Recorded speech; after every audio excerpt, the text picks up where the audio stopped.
Hello, everyone, and welcome to the Global Black Collective's first ever event. We have our host, Brenda, who is hosting.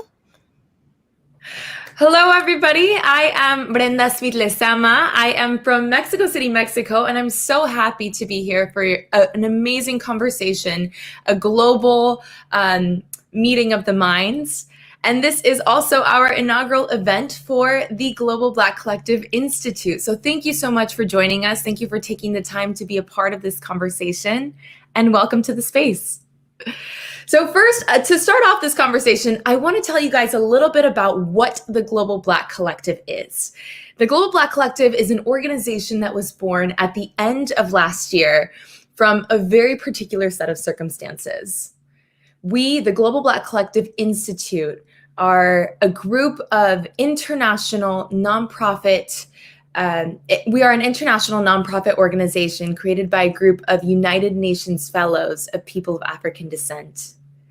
We love human rights. We have a passion for the Black identity and the Black experience. And our core objective is to advance the legal, socioeconomic, political, and cultural interests of people of African descent. Our vision is for all Africans and people of African descent to live in a world where we have received reparatory healing, racial equity, and racial justice, because that is a world in which we will all be free. As an organization, we have some very particular values, and our mission is to be a Black-first organization whose goal is the realization of equity for people of African descent around the world by promoting and addressing the human rights of people of African descent through education, advocacy, and promotion. As an organization, we have decided on our priority goals. They are to promote any charitable purposes for the benefit of the public, particularly for Africans and African descendant persons, with particular regard to the United Nations International Decade for People of African Descent and the Durban Declaration program of activities, including by advancing their rights and needs through education, empowerment, and mobilization.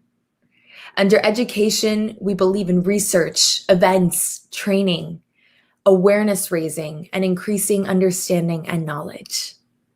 Under empowerment, we believe in monitoring, advocating, and promoting Black people's human rights, including compliance at the national and international levels.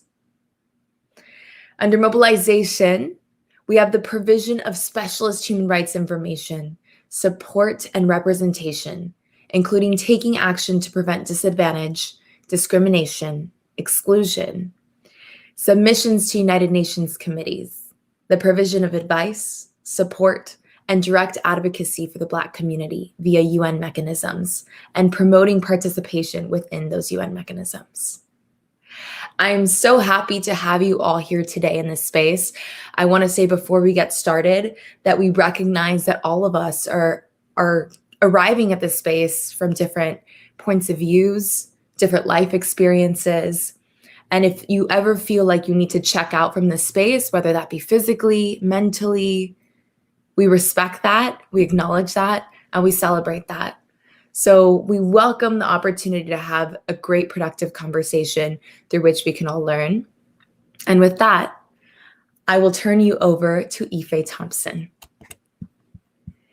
Ife is an award-nominated UK-based community activist, a United Nations fellow, a Black history expert, curator, barrister, and writer. She campaigns for the rights of people of African descent in the UK and believes that we should all live in a world where Black people can live free from racism and depression. She has founded 2 civil society organizations to further these pursuits, the first being BLAM UK, an award-winning nonprofit that provides educational advocacy and well-being for Black people living in Britain. The second being Black Protest Legal Support UK, a hub of UK-based lawyers willing to provide pro bono support to BLM activists. Thank you so much, Ife, for moderating this next part of the discussion. I turn it over to you. Thank you, Brenda, for that lovely introduction. It's so nice to have the inaugural event for Global Black Collective. We've been planning this event for months. I am definitely really excited that we can see this project come into fruition. We have spent so long planning, plotting, ensuring that we could create a space in which was reflective of how we felt at the fellowship, which was that we had a space where we could come together as people of African descent and have our realities reaffirmed. We were able to connect with each other. We wanted to, in the spirit of Pan-African organizing, create a space where we can continue the legacy of Black people organizing together and showing up for each other. So I'm going to introduce our two amazing speakers. I will start first with Dr. Audery Alluwood. So Dr. Audrey Allwood is a visiting research fellow in anthropology at London University. I'm just going to get Dr. Audrey on the screen, where she is undertaking a postdoctoral research in Caribbean migrants and successive generations and uncovering notions of belonging and well-being in an arena that is vast, fast-paced, and forever changing. She's passionate about her culture and how we as a people, the people of African descent, have shaped and preserved ancestral truths. Her anthropology research specialisms is concerned with documenting the Caribbean experience and creating genealogies to understand cultural stories that contribute to historical and contemporary knowledge. Her recent book, published just this December 2020, is entitled Belonging in Brixton. And Brixton is my hometown. So when I knew that Professor Audrey, Dr. Audrey had written this book, I was elated because, you know, I'm always keen on having Black narratives, particularly Black around in and around Brixton, to be preserved. So I'm really thankful that she's created this book. It's called Belonging in Brixton, an ethnograph of migrant West Indian elders in Brixton, London. Audrey also has an interest in arts and storytelling, and is a growing creative and has a vast creative writing collection, influenced mainly by her ethnographic research on migrant Caribbean communities in Britain. And she was recently invited to submit a screenplay to David Higham Association. So I'm going to be excited when that does come out. So I'm going to introduce our second guest that we have, Professor Toyin Falola. So Professor Toyin Falola is a professor of history at the University of Texas in Austin and is an African intellectual legend on both the continent and around the entire world. Professor Falola has recently celebrated the publication of his 100th book and is listed as the Who is Who on Africa, which is a series about African identities created by Cambridge University. He is also served as an editor and an editorial advisor as well. His work has also included being involved in the Oxford Research Encyclopedia into African history, and his research looks at African cultural retention in the Caribbean and also in the Americas. Thank you. Yes, really lovely to have you both here. Thank you. Thank you. So we've got a very, very busy schedule. So I'm going to start with the first question that I've put out to you both. And before each question, I've got a small soundbite just to ensure that the audience is up to date and that they know the topic. It would also be helpful to ensure if everyone's mics is off until they're answering the question, because I can hear a bit of feedback. So if everyone can mute themselves until the question has been asked, that would be really helpful.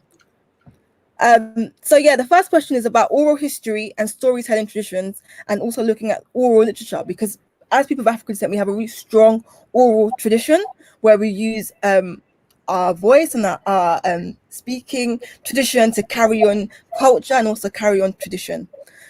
So one really well-known oral history tradition is the Anansi the Spider. The Anansi the Spider is one of the most common and well-known ways in which we can see African cultural retention thriving within the African diaspora. The origin of these Anansi stories can be traced to West Africa, just like other African oral traditions like music and dance. All literature survival depends on repeated performances of their continued existence and for their continued existence.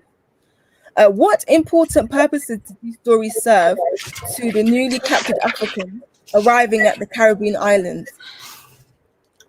Who would like to go first? Well, I can go first, so as to start the conversation going. So one day, tortoise decided to punish human beings, all of us. And he said what he's going to do is to collect the entire wisdom in the world, all of them. Lo and behold, he succeeded. So everybody became so stupid and so foolish. And he now said, I want to go and hide this wisdom. I want to go and hide them on top of the tallest Iroko tree. And he got to the Iroko tree and he put the bag of wisdom. As he was climbing, it was falling down. As he was climbing, it was falling down.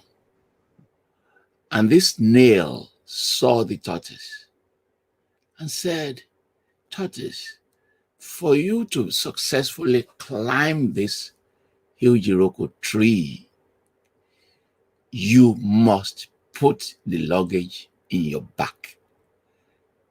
Which he did, and began to climb. Halfway, he felt so much ashamed, telling himself, if but for the snail, I would not have been able to hide this bag of all the wisdom I've collected. So there is one more I forgot. And then he went down and redistributed the wisdom because it was ashamed that it could not finish collecting all the wisdom of the world. That's one story for you to illustrate the question. So they explain, they teach, they moralize, they preach, they incubate a processes of caution. They do history. They justify practices. They do so many things. As you leave that world behind, and as we move into the fourth industrial revolution, to people of this generation, they read the story literally. So in my memoir, A Mouth Sweeter Than Song, A Mouth Sweeter Than Salt, I started a paragraph by saying, a frog does not know that there are multiple worlds until it jumps into hot water. And a student came to me and said, Professor, why will a frog jump into hot water? And the student asked that question because it imposed a literal meaning. So no matter all the transgressions you can think of, immorality, laziness, the search for wealth, the pursuit of reckless ambition, there's the Anansi story, there's the tortoise story, and there's a coyote story. When blacks move here, there's similar stories. We call them the tortoise story in West Africa, the spider stories in Latin America and Caribbean, the coyote stories in the Americas. They are all the same. And they teach all these things. And they do self-reflexive. It's a process of reflection. You're reflecting on life. And they do introspection. Some, they will add to them what we call taboos, which is to enforce moral authority. So they can tell a story and say, a pregnant woman must not go out at night. If you say why, then they will say, If she gives birth to a baby, the baby may become a spirit. There was no electricity. If a pregnant woman goes out in the village without electricity, you are going to trip and lose your baby. So the stories are trying to do too many things. What can we do with them now? We collect them. We must never lose them. We must collect them. We must collect all the stories, all the taboos, all the folklore. We must collect them. And then we must now begin to turn them into Afrofuturism. In that Afrofuturism, it will include taking the stories, investing them with technological power. Because you can actually act them. You can use modern technology to act that. The story that I started with now can become a television series. So if you say Disney World, Sesame Street, these are also stories that children will enjoy when looking at them. And we can also, more importantly, extract for them indigenous knowledge. And as we extract them, we begin to decolonize knowledge itself. We begin to pluralize both the sources of knowledge and interpretation of knowledge. Because of stories, no matter how fantastic the creativity is an intellectual project. You have to think before you can create a story. And as an intellectual project, what does it say? When I come back, I will tell one more story so that my great colleague can also make an intervention. Well, thank you for those stories. I am uplifted by them, and also just knowing how they bring us together. You know, when you hear a story, everyone's silent, we kind of pick out the themes and also digest what is being told to us as well, and it brings people together. And I think what you've talked about, the idea of Afrofuturism and ensuring that we preserve these stories and bring it to the 21st century, I think it's so important as well. So I'm going to move on to the next speaker. Dr. Aude, would you like to come in on that?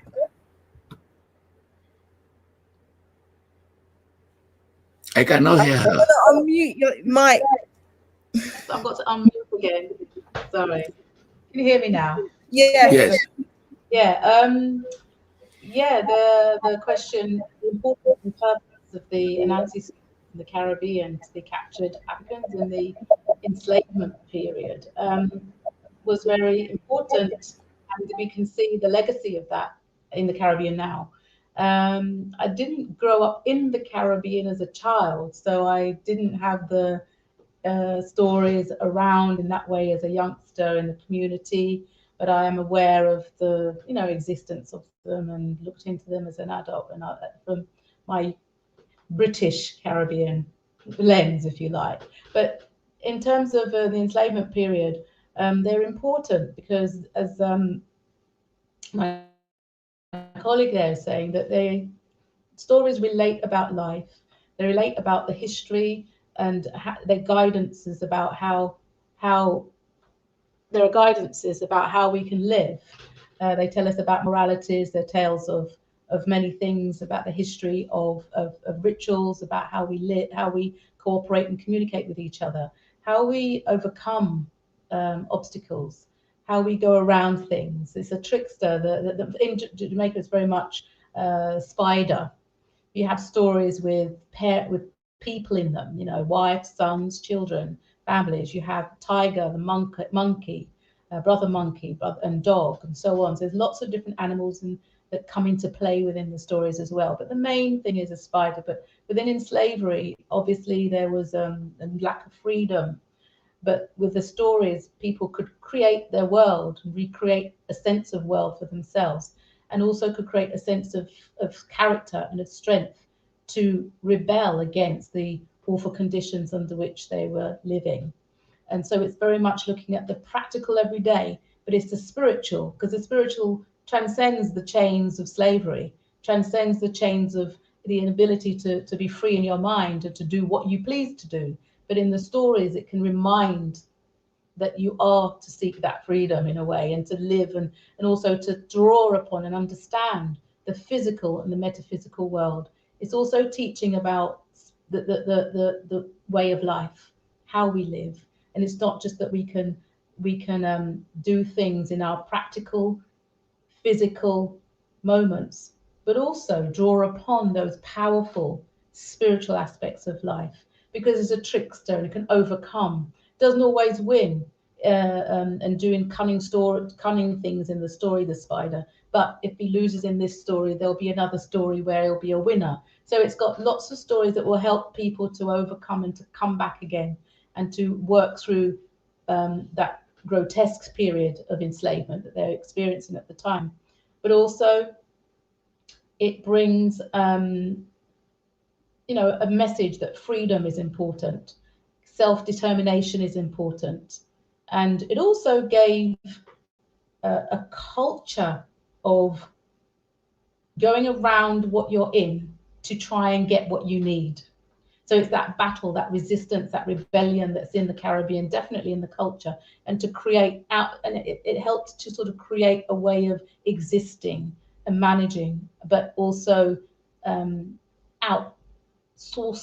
outwitting the situation that you're in, because lots of rebellions and so on are taking place. People are finding a way to exist. So it's also, stories are very powerful because you can draw on them, and they're also telling that message in a coded way that allows them the freedom to gather together and to plot and plan and draw upon the broader aspects of living, as I say, the spiritual and the powerful ways that help people to keep their inner strength, or to draw upon an inner strength, draw upon hope, and so on.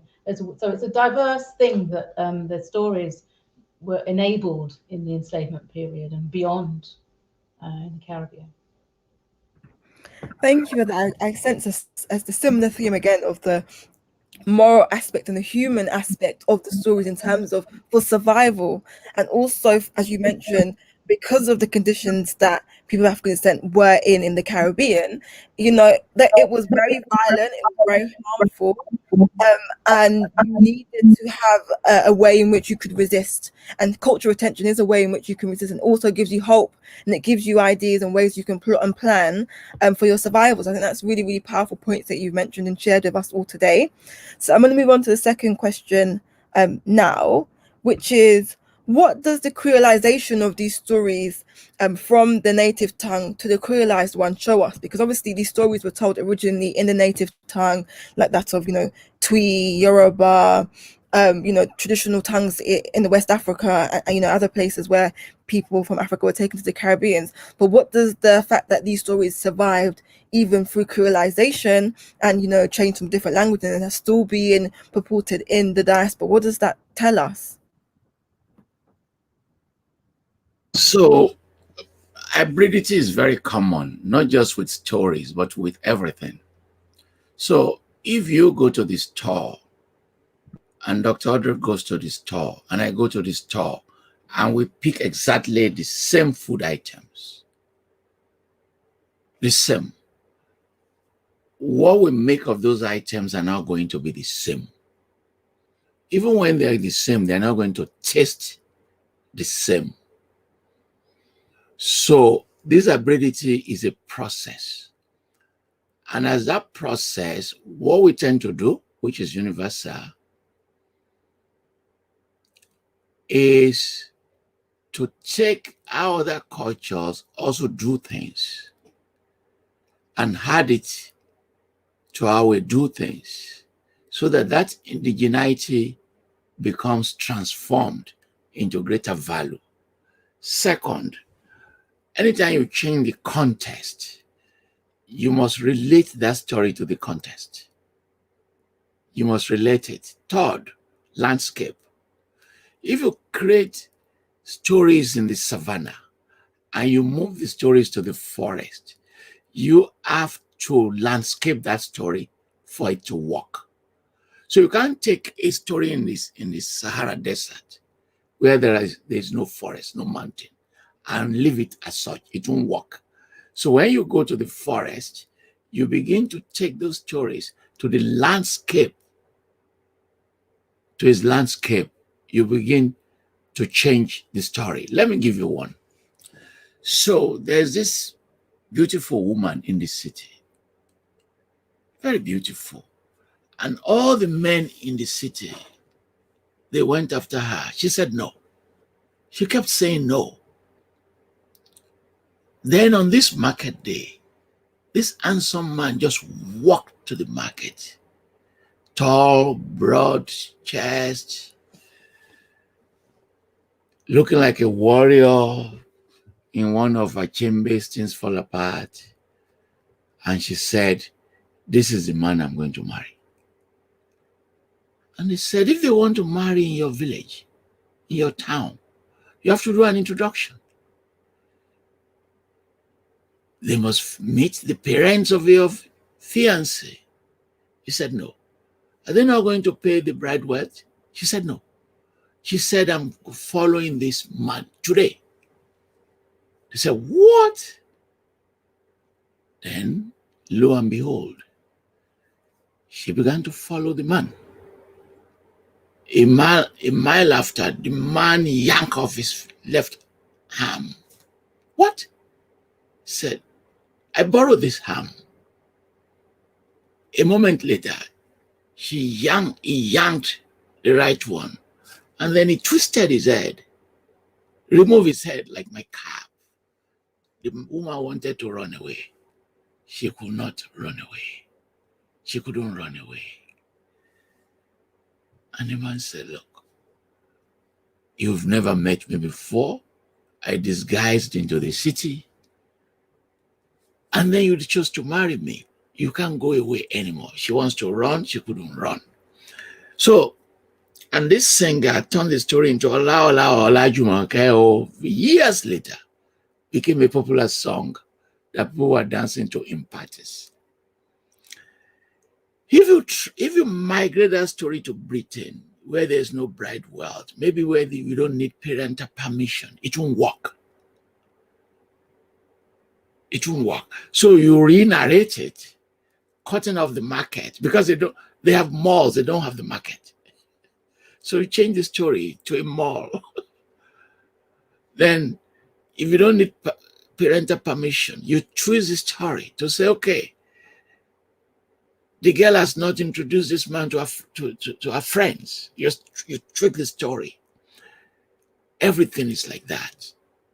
Stories and clothes and food, even language in which you be ebonics.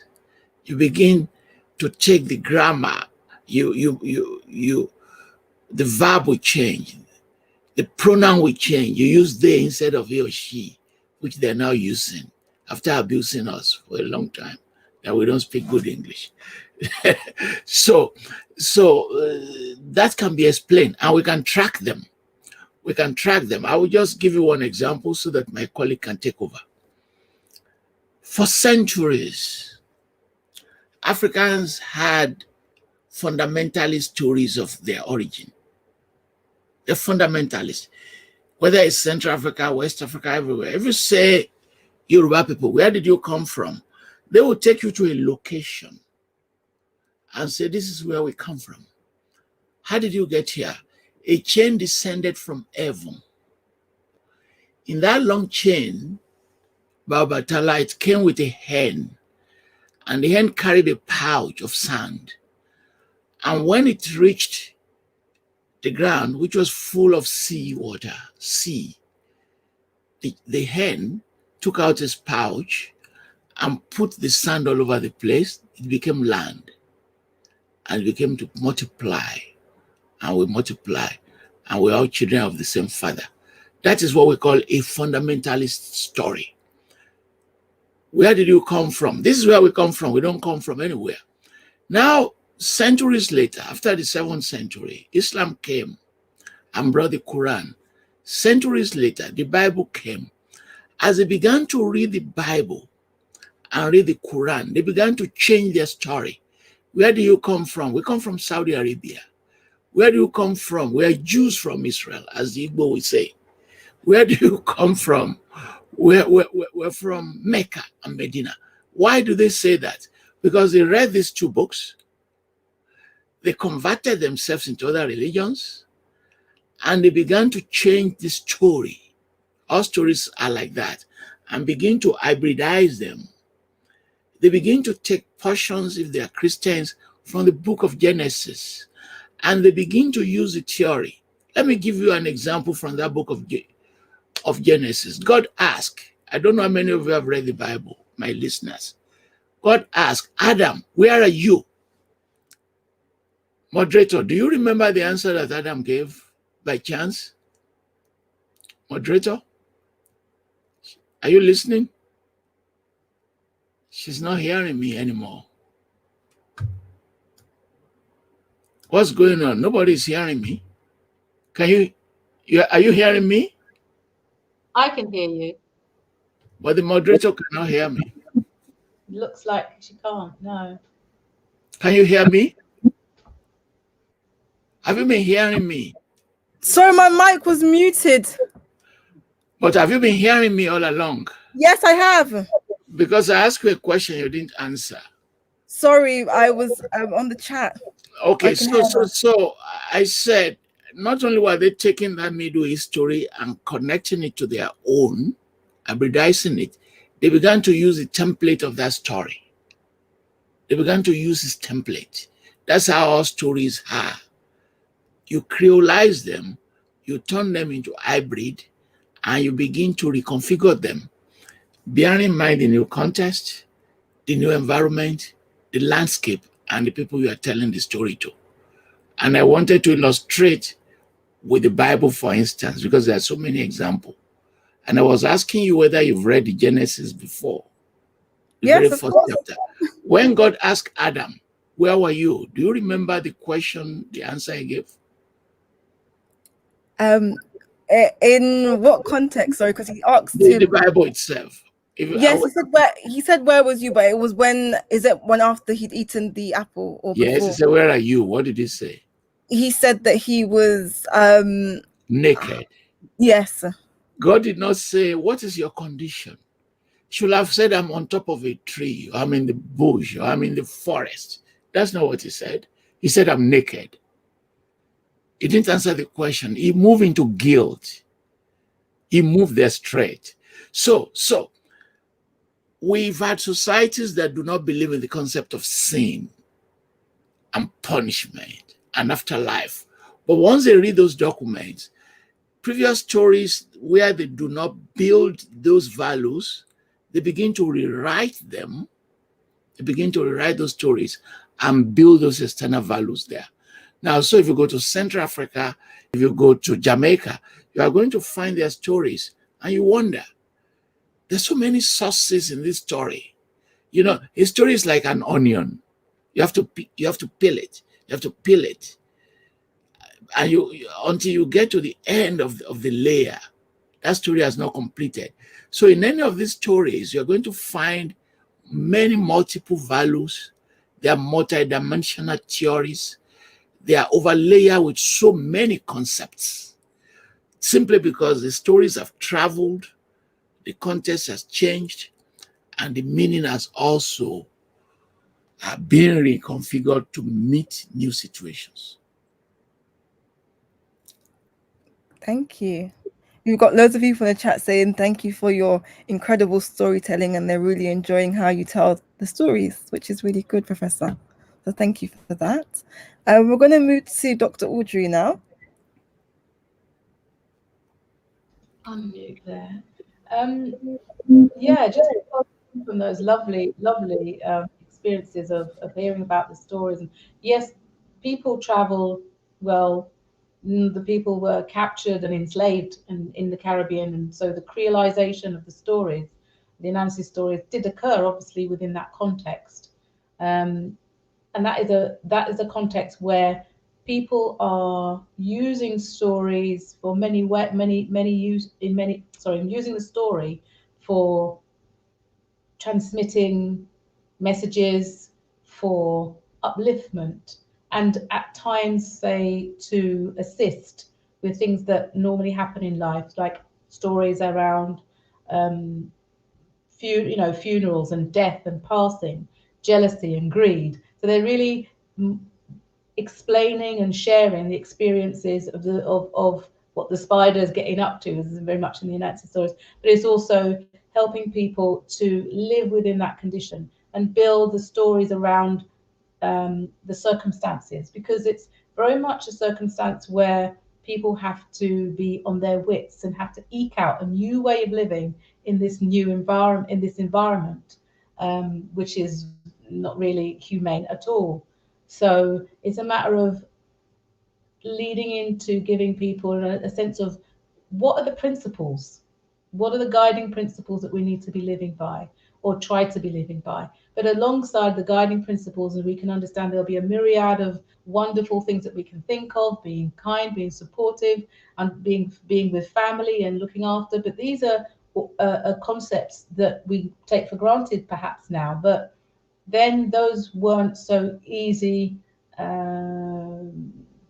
positions to live from in life, because these were all curtailed. So there's a sense of understanding to give hope, the deities, and to give hope that there is a higher and another power, and there is something that you can grasp onto rather than your immediate circumstances, which is very brutal. So they also provide a whole tradition to come up around the idea from the story, the Nancy stories, because they bring a sense of all the culture and tradition from the continent where they've left.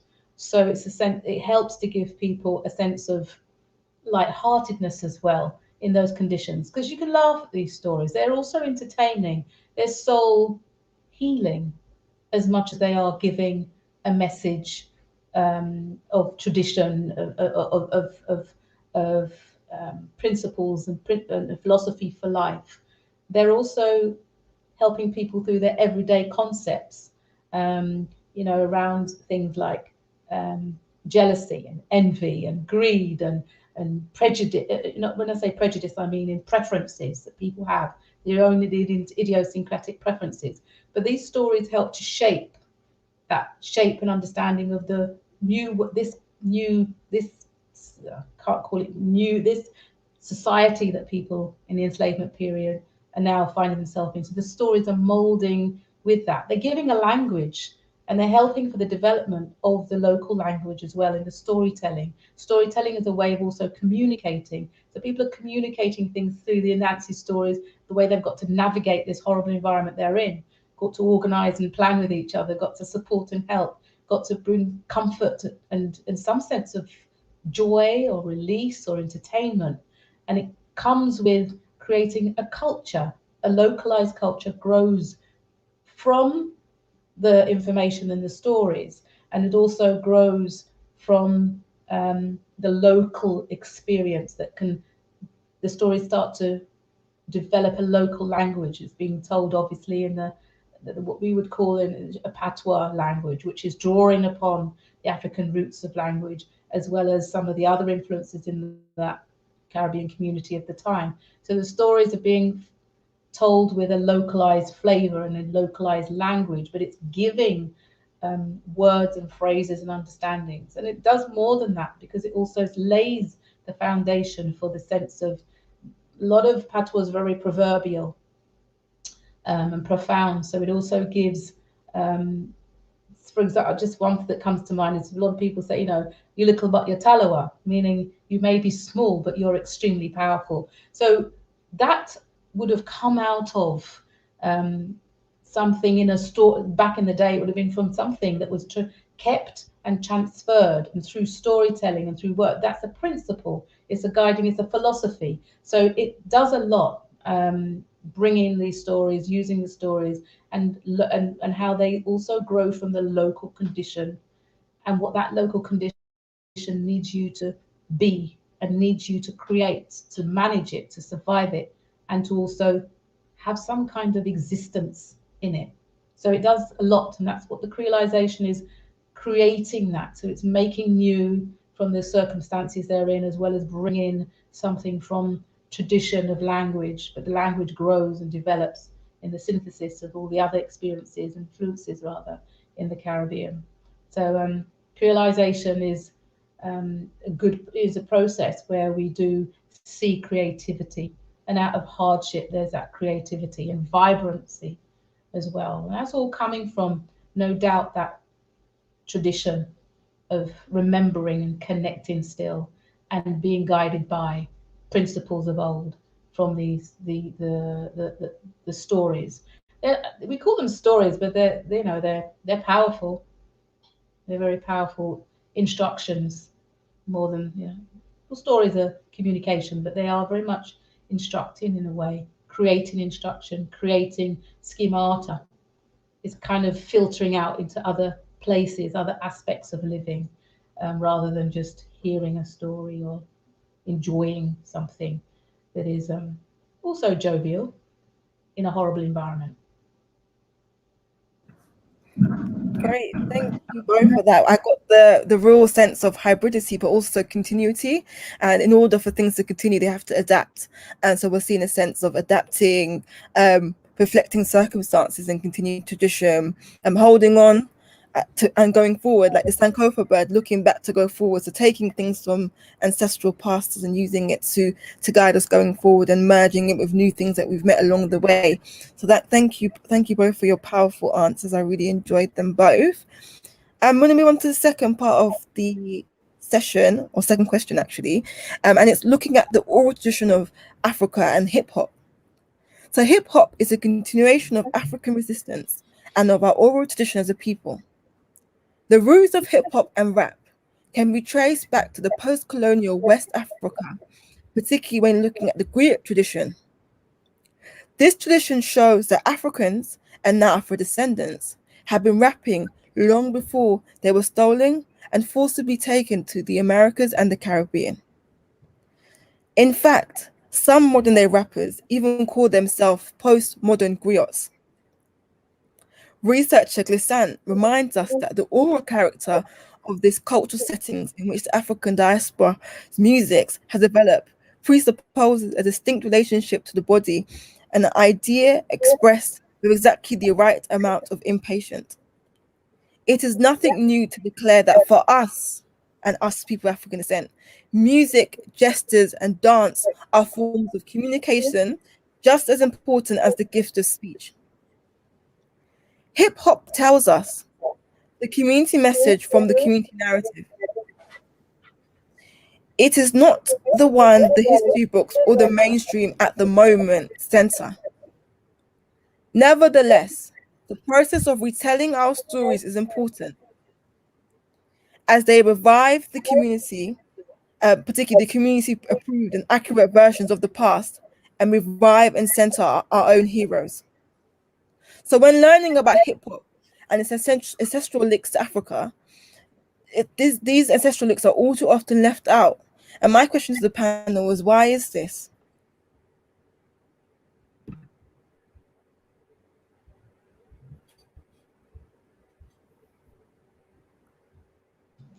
Shall I give it a go first this time? Yeah, let's switch it up.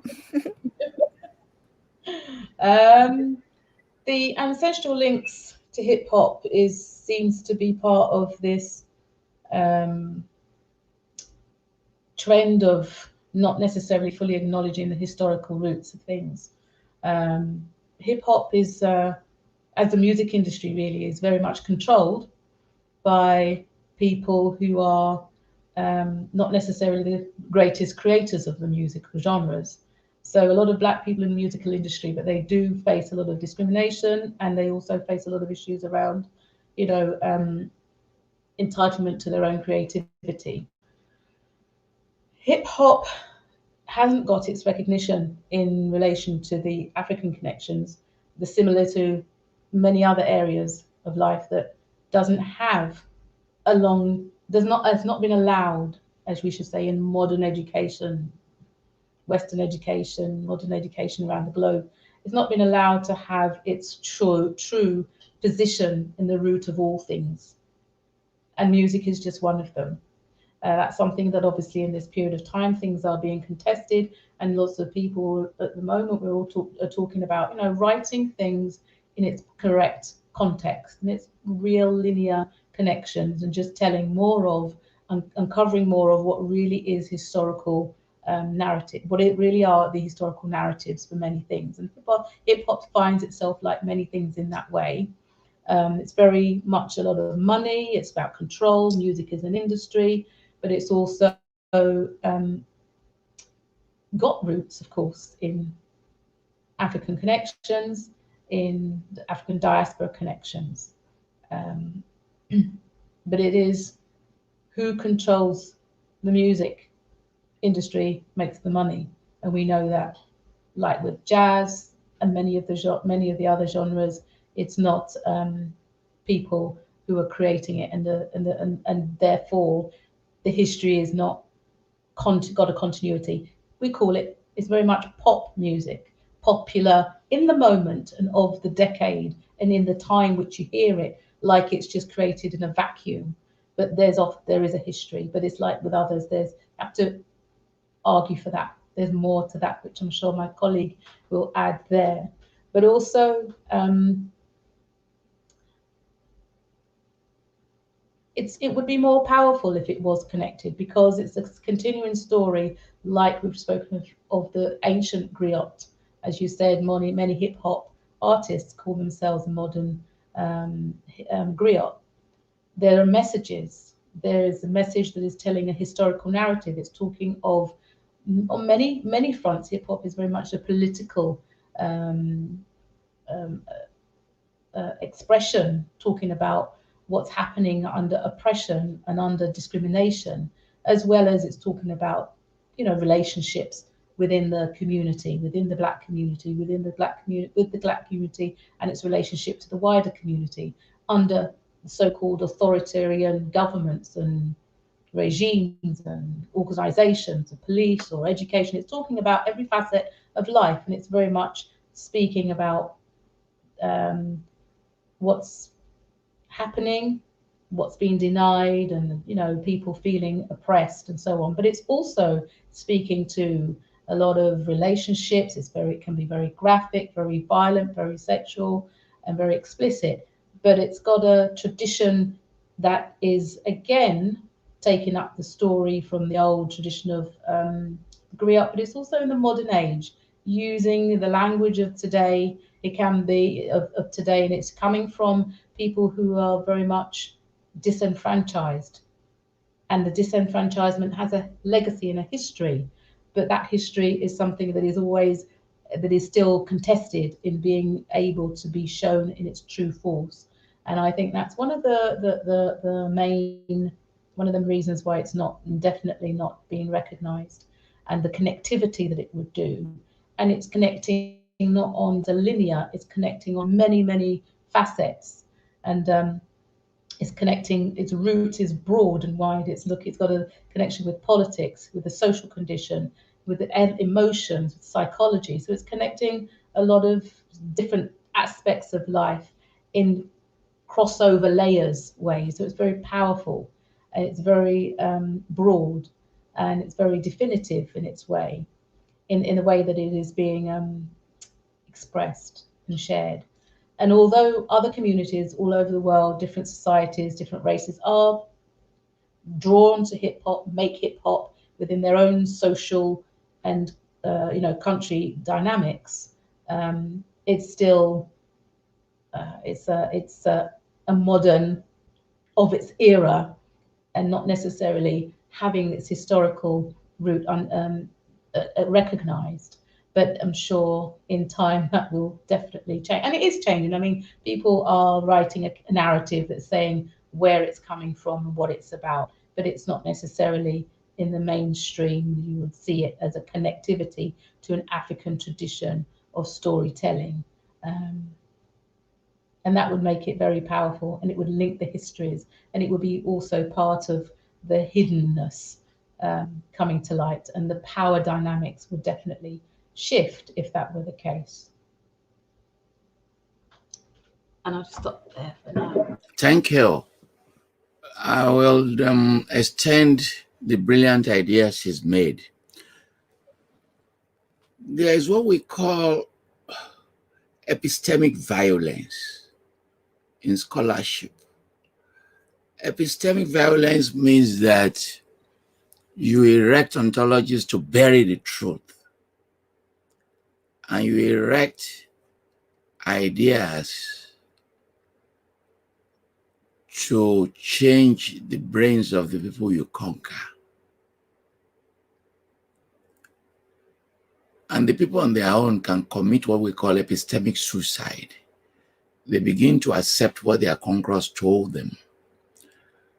This idea of delinking is not just about hip-hop, it's about virtually everything.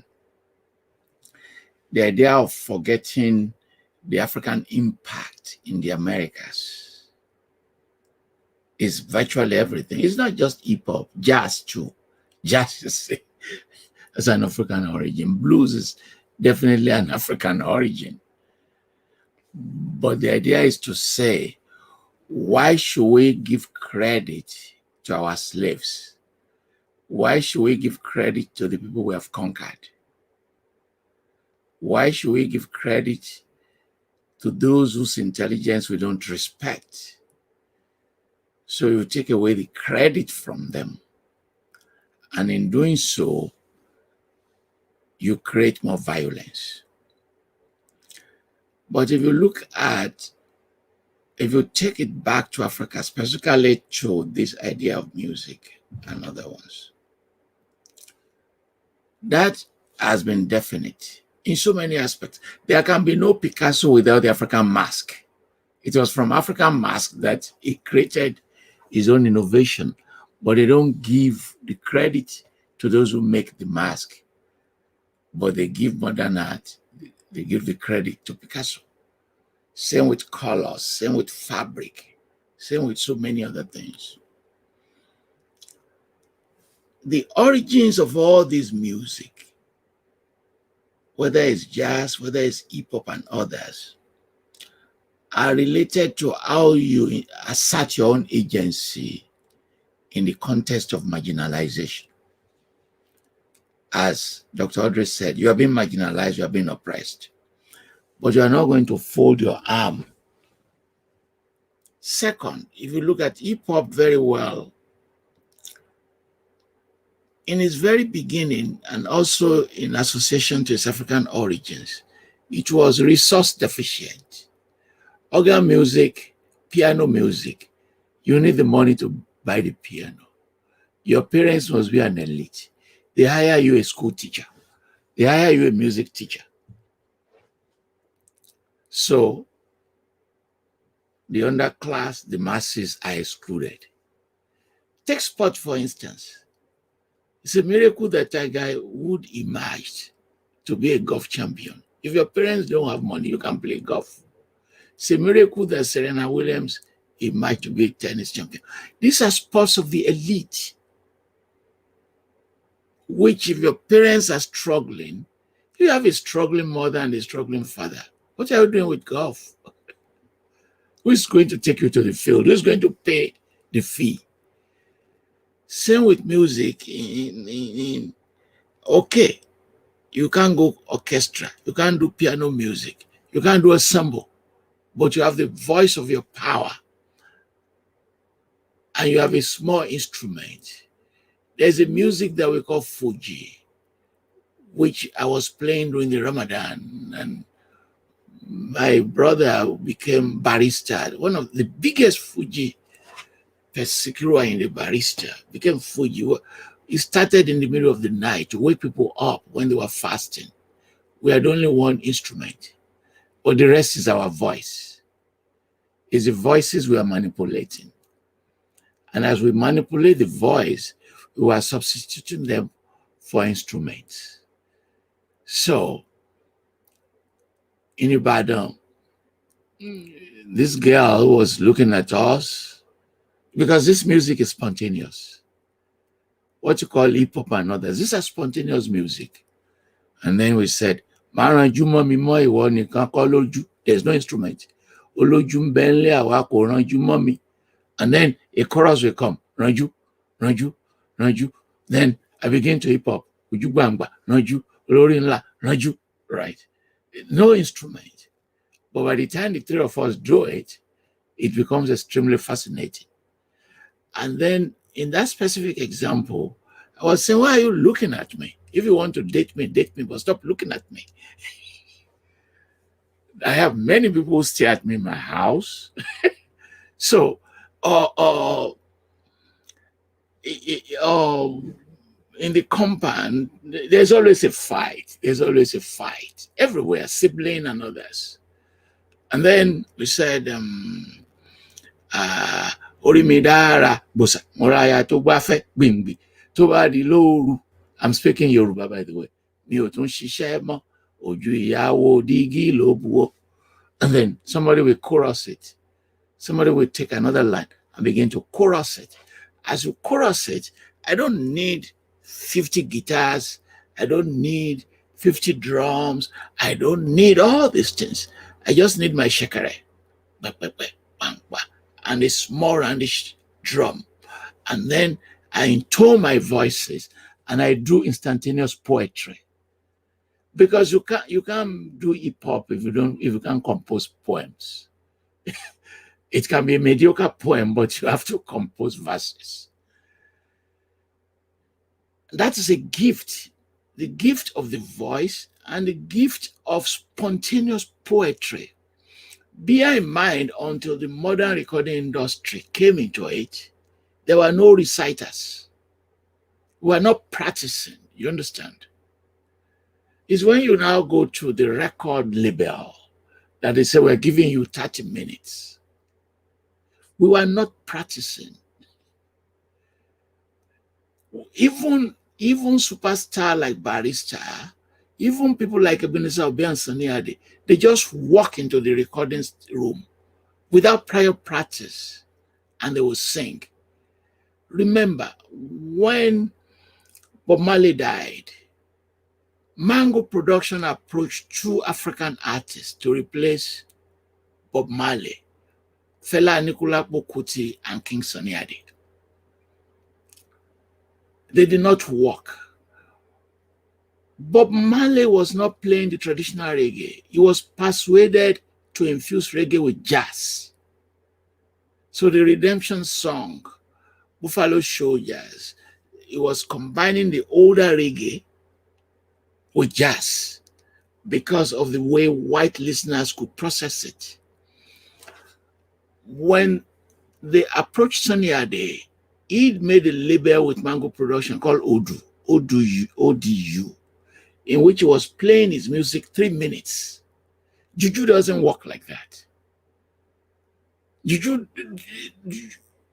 King Sunny Ade cannot play for 3 minutes and stop, because of the way the chorus is structured, because I'm a shekere player, because of the way the ensemble has to be combined. You can't just start and stop. So he tried, it didn't work. With Fela said, no. You want me to play for 5 minutes? That's not even enough for my preface. Listen to any Fela song. Just listen to Afrobeat. 1 hour, the man is still warming up. It's still just warming up. So the attempt to now say, okay, change your music to satisfy us did not work. Finally, you will see how gangster music has been very difficult to control. Gangster music is a variety of hip hop. Has been very, very difficult to control. You can't stop them from abusing the police. That's the reality of their life. You can't stop them from becoming non-violent, not speaking, not praising violence. That is what they see on the street. And you cannot stop them from abusing women. That's what they compete for. You can try, but gangster music has this set of ideas. There it goes. I think some of these things have been recognized. Blue has been recognized, its African origin. Jazz, its African origin, has been recognized. The linkages between Sakara among the Yoruba and hip hop has been they have been recognized. But some people are still, they remain stubborn by not accepting it. If they remain stubborn by not accepting it, tell them an African proverb. You cannot wake up a person who is pretending to be asleep.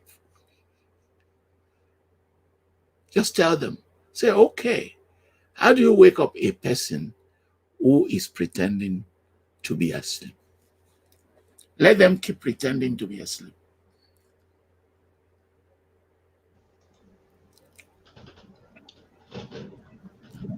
Could I just add? Oh, yes, go ahead. Just thinking as a colleague here was speaking, that one of the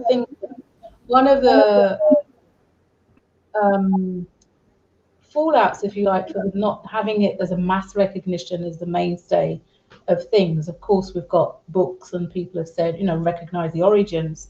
But if there isn't a public recognition in the time of creation on point, it maintains a sense of separation, and a sense of separation from self, and a sense of separation to the continuity of where you're from and what you're connected to. And worst of all, a sense of separation in understanding who you are, in terms of who you are in the world, the power of who you are in the world, understanding the connectivity of yourself to the wider nature of world, the world of the natural world, and also the scheme of things and how you are. So this disconnection keeps silos, keeps it to eras and genres in the moment. But to take that moment away and truly recognize, you'll truly connect and have a deeper sense of rootedness, sense of self, sense of culture, tradition, creativity, and so on. Yeah, wow. I mean, everybody in the chat is just talking about how amazing these interventions have been and how you have actually made us understand things in the ways that we never have before. Like even me, I used to listen to, well, I still listen to fellas music, and I used to wonder why the track is 7 minutes, 8 minutes. And I'm thinking, and then for the first 3 minutes, it's just jazz playing, I mean, the trumpet or jazz is playing or just sounds, and I'm like, oh, why is the intro so long? But to see that he was actually doing that just to be true to himself and how he performed, and not having to be constructed by, you know, or constrained by European time frames, and you need to be doing it in 3 minutes, and actually letting creativity flow is so important.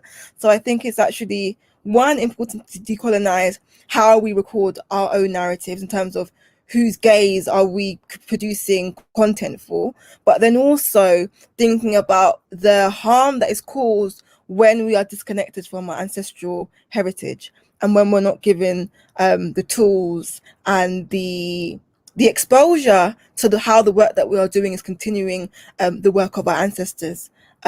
Yeah, and the harm that causes, and actually kind of working towards mending that. And, you know, discussions like this is putting it in the atmosphere for people to know about that sort of connection. And we can only hope that through continued conversations that we can mainstream these narratives, at least in our own spaces. And then if the mainstream comes, it comes, but we can also mainstream it in our own spaces as well, because we have cultural production power as well, and we can never forget that. Also, I saw a question that linked now, and I thought, well, linked to this topic now, and I thought it might be good for us to do it now before we move to the next question. So someone has said that hip hop's political nature is grounded in documenting oppression, and the audience member would like you to tell us a bit more about that. Is anyone wants to go in on this question, or anyone else, or both of you would like to do it?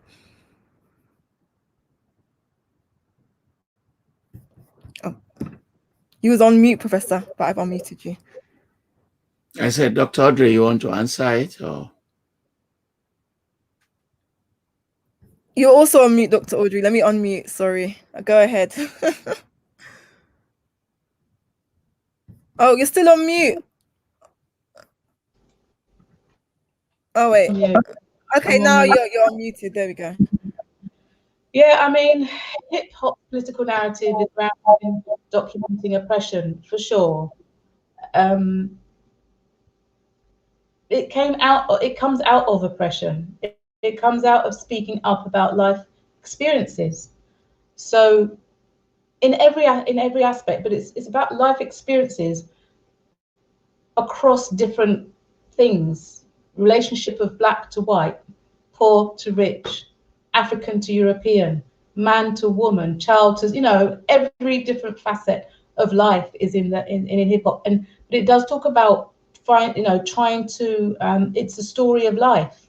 And so therefore, because there is an oppressive lifestyle for too many people of color in this world, that the narration of life is definitely, but it's a narration of life in a political sense. People do know that they are making a point about something. They're not just singing about life. They're not just, orating about experiences. There is a point to sharing that, to highlight, and to also, it's a form of protest,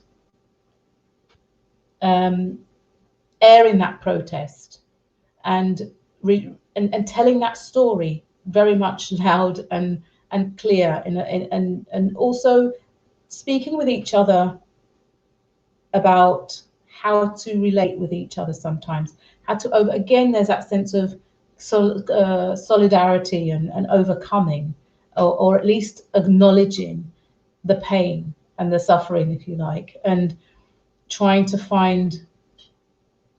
highlighting it so that it constantly has the opportunity to find a way through that. But life is full of oppression, so is there an end? It's still doing that. It has to, and it still will tell the story of life, which is very oppressive, unfortunately. Let me add to that. And Professor, also Fournier, I saw a question by Christian Fournier, yes, which I would add in my response. great. Where I come from at my age, because I'm almost 70 now, I'm also a chief. Sometimes we speak in allegories. Sometimes we don't answer your questions directly, but we answer them. I will use an allegory, which I hold to the first president of Kenya, Jomo Kenyatta. So in the forest, the lion, the elephant, all of them were living there, but they were always in pain whenever it was too hot, whenever it was raining, mosquito bites. Just as human beings are running from mosquitoes. As big as the lion is, its number one enemy is the fly, because its claws cannot, as small as that fly is, the lion cannot control it. That small fly troubles the lion so badly. The fox now said, after visiting the city on the edges, he saw human beings living in houses. He said, oh, we too can live in houses. Why are we enduring all this pain? Lo and behold, he built himself a house. Like human beings, he called a housewarming party. The lion came. He feasted them. You know, when they were about to go home, the lion refused to go. And fox said, this is my house. And the lion was very, very angry. And the lion told him a proverb. He said, fox, listen. When a goat and a tiger are having a fight, do you think we can appoint a lion as a judge? Don't you already know that this case is predetermined? Do you think the goat must show up to come and tell his own story? That the goat is going to be guilty because the judge will pounce on the goat and eat it. He said, you are asking me to leave your house? By the count of 3, fox, if you don't leave this house, I am going to sleep here and roast you for dinner. The first got the message and ran, and the house belonged to the lion. Okay, months later, I've been oppressed, I've been cheated, I've been humiliated. My hard work has gone into pieces like slaves on plantation. Let me build another house. He did. The tiger did the same thing. He said, okay. Like the African mother, I will struggle more. My children need food. I will go get the food. I need water. I will go and fetch the water. My husband is abusive, but I will endure it. He built the largest house. And the elephant was so envious of this house. Like the first two,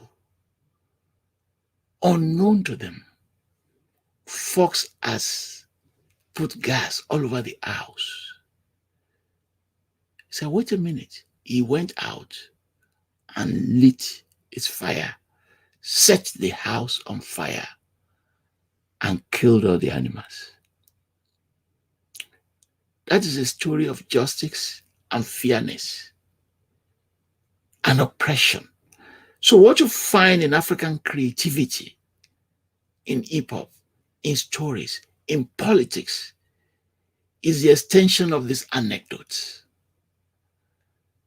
The voicing of suffering, the voicing of oppression, in which they translate into poetry, into negritude, into music, even into the church, into liberation theology. I just started a new series with Bloomsbury on Black aesthetics. Bloomsbury, they are the publishers of Harry Potter's. And we'll be releasing the first set of 2 books. I wrote one on Fela and one on Wole Soyinka. That anywhere where you see Black people, whether it's in South Africa or Australia, when we deploy our creativity, we deploy it in the direction of liberation, of overcoming oppression. When Fela transformed his music, because Fela's music had an early career, high life, he said, music is a weapon, is a weapon. He said that he cannot be playing love music, that the problems are so many,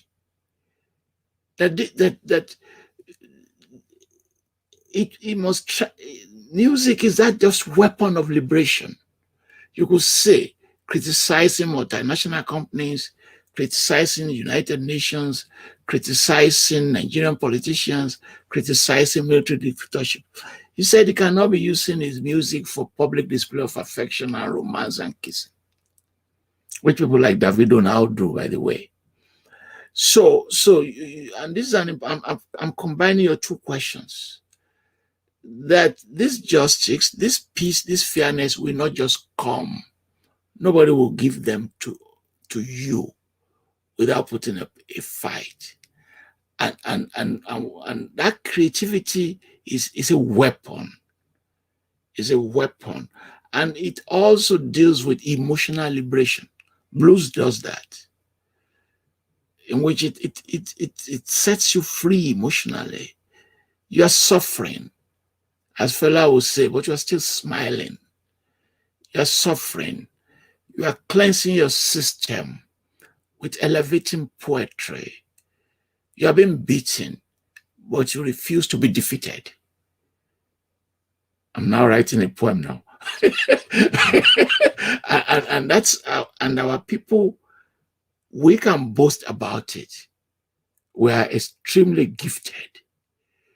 Go to Lagos, go to Kenya, go to go to Joburg.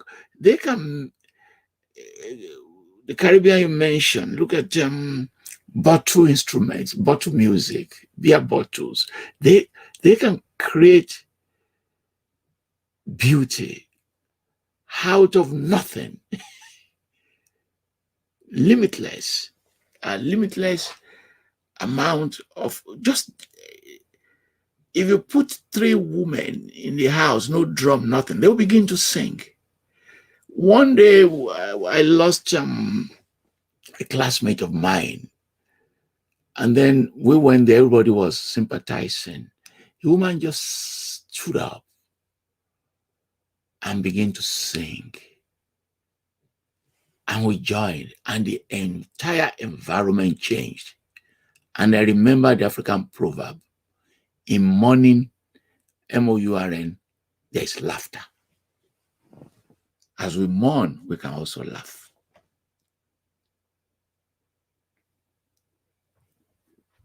Powerful. I was still nodding along. I was waiting for more. You keep us, at the end thinking, okay, we're going to get a bit more. But don't worry, we've got more questions for you, Professor.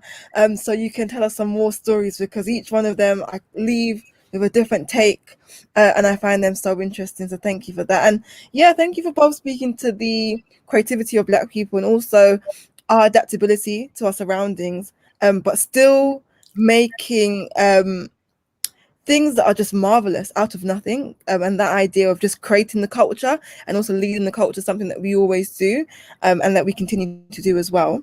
So I'm going to go to the next question back on the agenda. And now we're looking at creolized languages. So, all languages have been made up, created by human beings.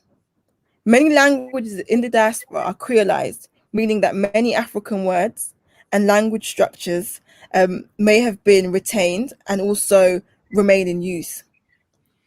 African American vernacular English and patois are examples of creolized languages. Creolized languages are created from a hybrid mixture of different features of different languages that have been in contact with each other. So in this case, African and European languages. In 1984, researcher Holmes showed how some specific and unique Yoruba language distinctions were merged in the Caribbean English Creoles and the African American Vernacular English. And just months ago, on the 21st of February 2021, St. Lucia's Department of Education announced that Creole will be taught in schools as an official language. Do you believe that the move towards the acceptance of creolized languages as languages in and of their own right, rather than dialects, could further lead to the learning of ancestral languages like Yoruba and Twi, and to Creole becoming a national language in the African diaspora within our communities? Yeah, so can you hear me? Yes. So we call it pidgin in some parts of West Africa. But the idea essentially is the same thing. There's not one Creole.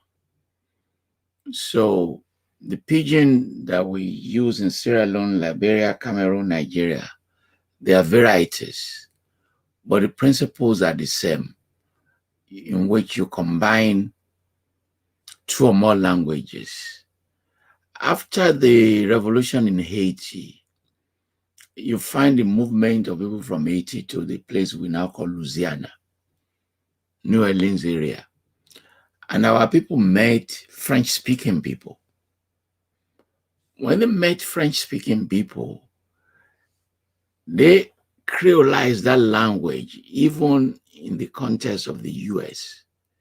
And you find elements of their creolization, even in New Orleans today. If, for instance, hey, you have a party tomorrow, do you have beer? I have beer, beaucoup. Beaucoup is French to mean plenty. So it's an older language. If you go to Sierra Leone, Nigeria now, there are TV stations, that's what they use. Radio station, the BBC now has its own Creole edition, interviewing Africans using pidgin and talking about Creole. Sarawiwa, I don't know whether you remember him, became famous for writing some of his work, like Sosa Boy, in what you call Creole. So there is just no running away from it. There is no escape from it. In any case, our people don't need our permission to use it. It's the language of the market. It's the language of the street.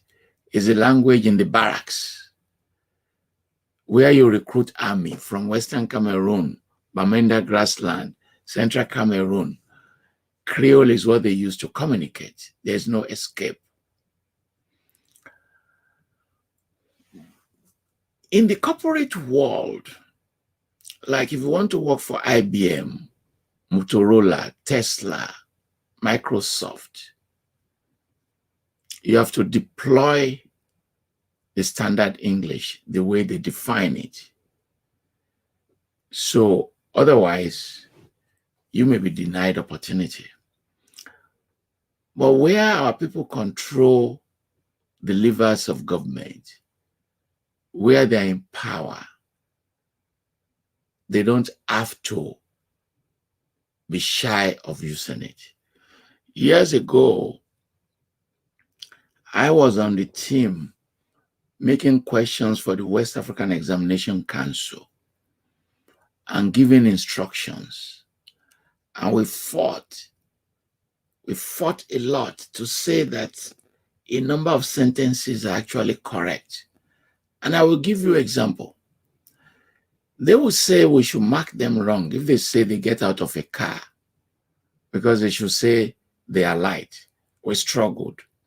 One of you, when you were introducing yourself, you said you are from England. In England, you say you sleep in bed. And they were marking people wrong if they say they slept on bed. You sleep in bed because it's cold and you put 4 blankets on top of yourself. If you're in Kano, you sleep on bed because you cannot use any blanket to cover yourself.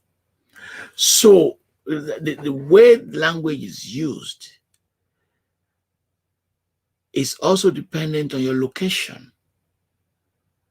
It's dependent on how it is formulated within your place. If you are from southwestern Nigeria, your sentences are longer because it's a speech pattern that is long. When I wrote my first 2 memoirs, I gave them to university presses because the agent wants me to remove all the idioms and the proverbs. And I said, I can't do that. Because without proverbs and idioms, there can be no communication. And I will make one more point. What you call language, there is no such Black population or African communities where language is just restricted to verbal. Because by language, you are referring to words that come out when you open your mouth. That is half the story. That's half the story. Because we communicate using legs. We communicate using gestures. We communicate using fingers. We communicate using hands. We communicate using eyes. We communicate using the tongue. We communicate using the head. You know, the worst insult where I come from is to do this. I'm abusing somebody's mother. You don't do this. That's an ultimate insult. So, and gestures are not necessarily universal. They are localized within a group of people. When I was growing up, living in the compound, and we have a guest, they won't say anything, but I know what they mean. They don't say anything. They can say, go check if there is food in the house, but they won't say verbally. They won't use their mouth to tell me. So we've lost many of those. There is the diplomatic language. In the Yoruba call it Aroko, A-R-O-K-O. in which you can communicate by combining objects. You're combining objects. Hieroglyphics, invented in ancient Egypt, is the use of symbol. What is your computer coding now? Is symbols. Symbols is what we use now for what we're doing without those symbols. Or we communicate through objects, like your hair that you are wearing, the two of you, we call them fractals.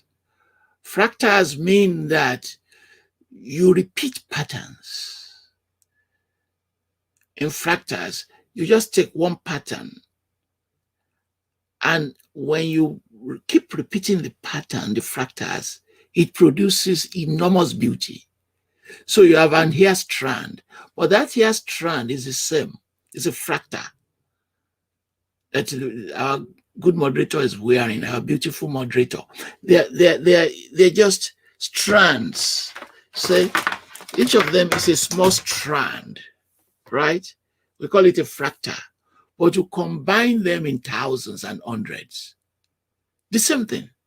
And it generates its own beauty. But it's a language. That hair that you are wearing, you are communicating.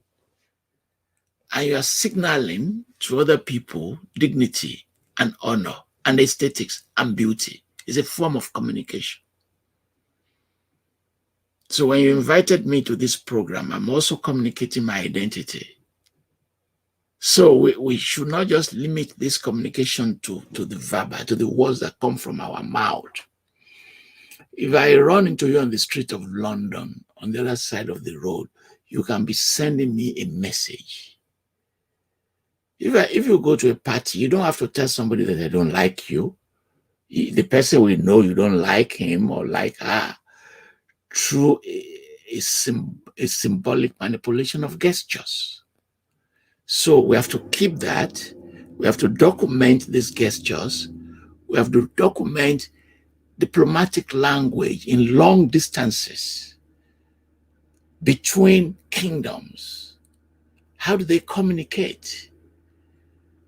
How does the king of Oyo communicate with the king of Dahomey? And they don't speak the same language. We've lost many of those, but we have to recover them.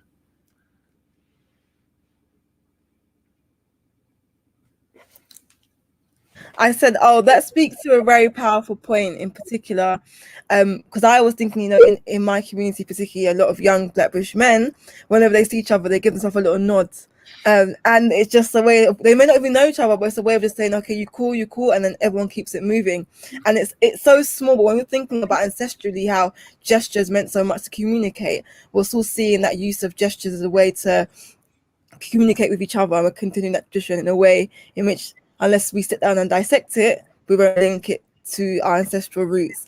And then again, you've got certain fist bumps people do as a way of gesturing to each other. So there's so many ways in which language is not restricted, or communication is not restricted solely to language, and how gesture really informs language as well. And that's something that we should center in the discussion as well.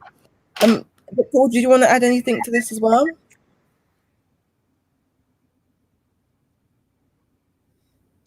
Oh, you're on mute. I have to remember that. And maybe the other part of the what you asked, the question of if dialects were more, if like, for example, in Jamaica, patois or wherever, dialects became more profoundly accepted, and would that lead to people eventually wanting to go back to the roots of the languages, big influences of the languages from the African continent? And I think it would, because people would want to look to the commonality of where that comes from, and to communicate and find a way of communicating with that. And with the histories that we have globally, I think there would be an emotional, a practical, and a forward-gazing desire to have a common language. And I think, though, that language would perhaps even become something that is not going back to a traditional root alone, but creating from that space a new set of, an additional way of communicating with the historical influences, but create something that would synergize that all together. So perhaps, who knows where it would go, but I think there would be more of a connection if the patois or the Creoles languages were more readily accepted. I mean, Jamaica, they've done quite a lot on accepting it. I think there's a department in Mona, the University of West Indies in Jamaica, that accepted, looking in 2002, set up a section to look at the language with a view of making it, trying to develop a written style, if you like, for the language, but also saying that if you don't accept it, what are you doing to the bulk of the population in Jamaica who speak it? Isn't it discriminatory to not accept the patois as a way of communication? I don't think it can. In my lifetime, I've seen a shift in the way that a creolized Caribbeanist kind of patois in Europe and in England is spoken. My parents and the way I've learned to speak is slightly different again to how some of the youth, different words have come in from the urban, modern synthesis of changes that have evolved and developed in the Americas and elsewhere, with the different languages in London, for example. Influences from all the continents have come to a creolized, hybridized version of patois, of some of the patois. Some of the old words are not so much used by the younger set of Caribbean-born kids here. So it's already, in the European context, evolving and changing. So that would be another kind of thing to grapple with, really, the changes that are taking place with it. I prefer it.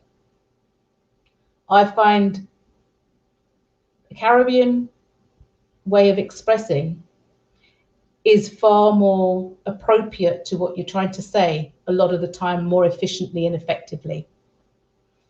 And particularly with, like you've said, with a mixture of physical expression, be it the mouth, the eyes, the whole head, just the whole demeanor. It's like a stage production, all in one. And this just really communicating. It's very vibrant. It comes with proverbs. It comes with a depth of understanding and connectivity. It's not just about give me that sound, or can I have that sandwich? It's not just practical. It's not just doing that. The language is communicating, but it's also very deep and involved. It's not like English that's just very much, you can have your double entendre and your puns and stuff, but that's almost very simple.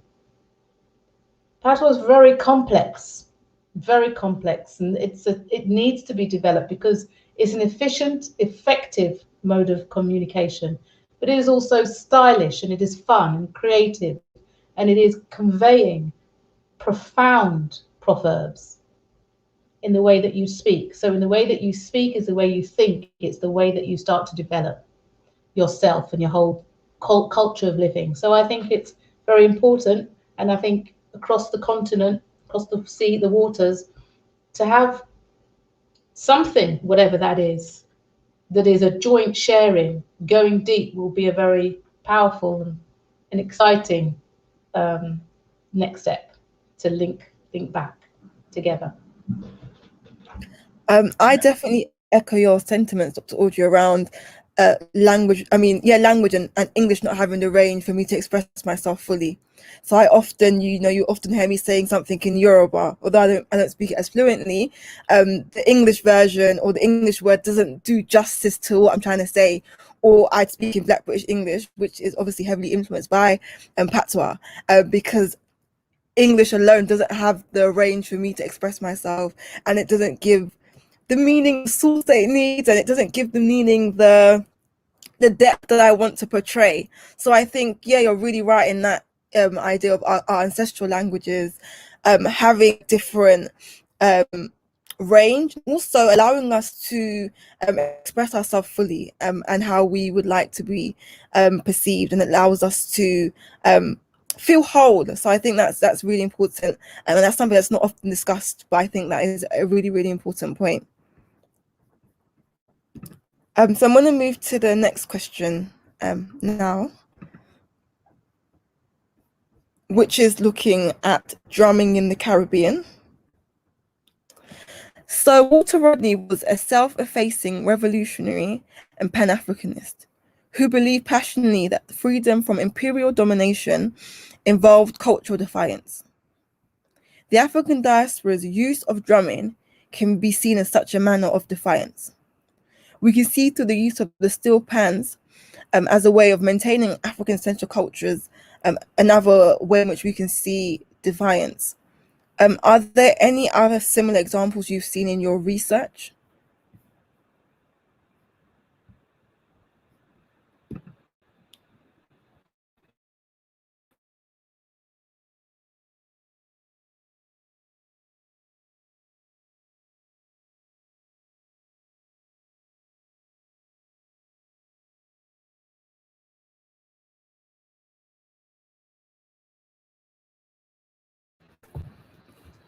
Okay.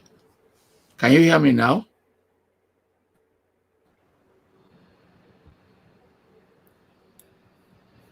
Can someone say something, please? Sorry, I can hear you. I was frozen, but I'm back. But can you hear me now? Yes, we can hear you now. So, because what is going on is someone is unmuting me from your own end, and when I start to speak, they don't set it back. So I was saying that the early contact and introduction of Christianity discouraged the use of drums in many places. African songs, they were discouraged. The intensity of worship was discouraged. It was when our people began to create their own independent churches that they brought back those drums, those choruses. Today, Black Pentecostalism manifests an intensity of worship with the use of drums and songs and things like that. That in itself was an act of rebellion. It was an act of rebellion. Then you have the communicative agency of these drums, like the Yoruba talking drum, for instance, or the bata drum in Brazil and Cuba. Sometimes when you think you're just listening to drums, they are communicating messages. And you could see how in moments of resistance and protest and rebellion, those instruments came in handy because they were using them to send signals that the conquerors did not understand. And the density of some of them may even require an interpretation because they can communicate multiple meaning. When you go to how Afro-Atlantic religion was created through transfer and retention, it's very clear what the role of drums play. In many cases, so demarcated. If you go to Cuba or if you go to Brazil, just as you have in Dahomey or Oyo, you have the association of drums with gods and goddesses, Shango drums, Yemoja drums, Oshun bells, Ogun drums. And you also have dances that may look similar but are not. The Oya dance, the Shango dance, the Ogun dance.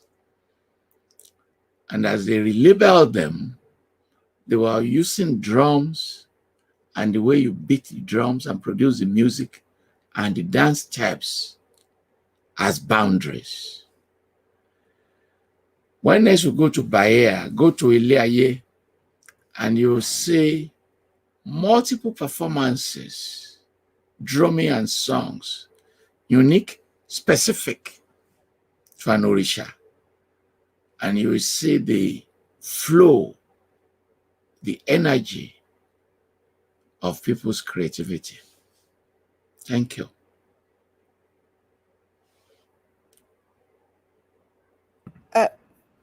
Thank you. Do you want to go now, Dr. Audrey? I've unmuted you. Oh, yeah. Though the drum is definitely a powerful tool, and it definitely speaks. It speaks and wakes you up. So, of course, you know, it would have been denied because it is a multifunctional, powerful instrument. So using it is an act of defiance, but in that defiance is rebellion to assert one's sense of self and freedom. I love a drum. It speaks. It definitely speaks. We don't always know what it's saying, but it speaks.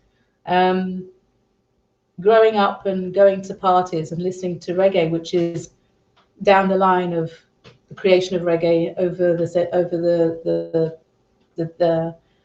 centuries after the enslavement period, obviously, retentions and influences from traditional drumming are there. And in Jamaica, you do have, you know, the Nyabingi drumming, which is part of, as Professor said, religion, and has come up through the practice of religious practices, because the drum will take you into your power. It will take you into your spirit. It will take you into a different, altered state of consciousness. And elsewhere, it will convey messages. It will be used to, you know, to thrill and to scare and to enjoy, but it is definitely beyond language and beyond the physical realm. And in the defiance, it's the being the choice to be who one is and to practice the daily living of traditions and culture that the drum is a vital part of. And in the enslavement Caribbean context, North American context, it's being used to allow people to remember who they are, to be their traditional selves, and to not lose their culture, not to forget the stories, not to throw away that which is being suppressed. So it's culture making. The defiance has come forward as to culture making, as to helping people to find commonality and a sense of pride in themselves. So it's a very powerful instrument and practice, which we could learn a lot more about and more people could learn about, because I think it's vital to keep. I think young people should learn to drum. I want to learn to drum. It's something that I find fascinating, because it is such a powerful instrument. And practice, more importantly, powerful practice. Great, thank you for that. I think you've both answered the next question, so I'm going to move on to the other topic, because I think you guys have both been able to both interweave the second answer or the second question into your answer, which has been really helpful. So we're going to move on to the topic of African dance in the diaspora, and particularly looking at it in the region of Cuba and Western Puerto Rico, and looking at, again, Afro-Caribbean dance. So dance has been a key way in which we have gained ancestral practices and customs as a people. One such dance legacy I would like to focus on is the tumba fricanza, or the bomba. They both combine elements of cultural traditions from Africans in Congo and from the Ewe region and Yoruba peoples, and also French Europeans. And for many have come up as a way to express the identities of these diasporic communities. We can see here we have preserved our dance forms through colonizing it with European dance. What are some of the other ways we've preserved our ancestral dances and performances in the diaspora? Well, not just preserving, but modifying them and continue with practices. So we can divide this into patterns, into various steps. The ones that you call traditional, which have been going on for centuries and centuries. Sometimes they are related to rituals. Sometimes they are related to performances. Sometimes, like the Calabash Royal Dance, they are linked to royalty. So that's one genre there. Then there are the specific spiritual religious dances carry over from a long, long period. So when you say the dance for the god of iron, the dance for Shango, just like the drum, they are very specific, the way they danced. So, and then there are creative, entertaining dances. Those are the ones where you are creolizing, the free flow. You can creolize those because they don't have the force and energy linking them to spiritual forces, linking them to gods and goddesses. So we shouldn't lump everything together. So Jerusalem, for instance, the most successful since last summer, that allows you to innovate, creolize, create an hybrid dance. Shango dance of the 4th century king of Oyo has remained consistent for centuries. Very with the drums. Those ones, because of how the steps and the movements are related to invocations, to inviting spiritual blessings, those ones, you don't modify them over and over again. So as to those you modify, everywhere, those modifications, the inventions have been endless. Whether it's Palongo in the 50s, or the bomb dance in the 80s, or the moon dance by Michael Jackson, those exist in the reign of creativity, or modern day of twerking, urban-based. In my time, if you twerk, I think your mother will throw you into a well. Your dad will throw you into the Atlantic Ocean. So, but in this new age of popular culture, you can manipulate your hips in creative dancing system. And there's a lot of cross borrowing I travel a lot. You will have seen famous Mexican, Brazilian steps. You can see them in South Africa. You can see them in New York. Or you can have samba. In recent years, Zumba has done us a lot of favor because the Zumba steps, they are global. There are many Zumba schools, of course, but Zumba is globalizing the dance steps, as in the case of Jerusalem that I mentioned, which has become one of the most recent successful Zumba dance. So we don't lump them together. And as we separate them, we move to the creative, popular culture, permanently changing dance steps that changes from one era to another, different from ritual dances and the dances of gods and goddesses. Thank you. Thank you for showing us the distinction between the different dances that have to be preserved because of their ritualistic aspects and ones that are more creative or performative that can be centered. And I also wanted to point out, which a lot of people don't actually know about, is that in Tanzania, and I found this out on Twitter, that the African aunties have a traditional dance which is actually twerking, and they've been doing it for years. Like, you know, they go to a party and their mums are doing it, and it's what is known as twerking now, but within their communities they've actually been doing that particular dance.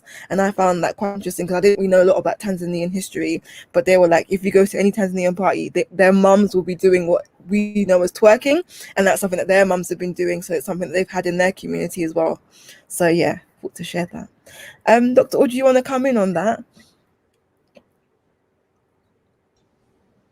Yeah, just in terms of preservation of ancestral dances and performances in the diaspora, particularly like in Jamaica, we have a lot of religion. We have a lot of churches. We have a lot of religion for a small island that has got a problem with a lot of violence. There's a lot of also rituals that come out of, as Professor was saying, lots of rituals that come out of tradition and out of a spirituality. And so we do have, you know, some dances that you'll have that will be performed pretty much maybe at a wake, or maybe a wedding, or maybe at Christmas. And sometimes they'll be very African centered, sometimes they'll be mixing and merging with a European type of dance. So we'll have things like the quadrille, which is a European kind of ballroom style. But you'll also have a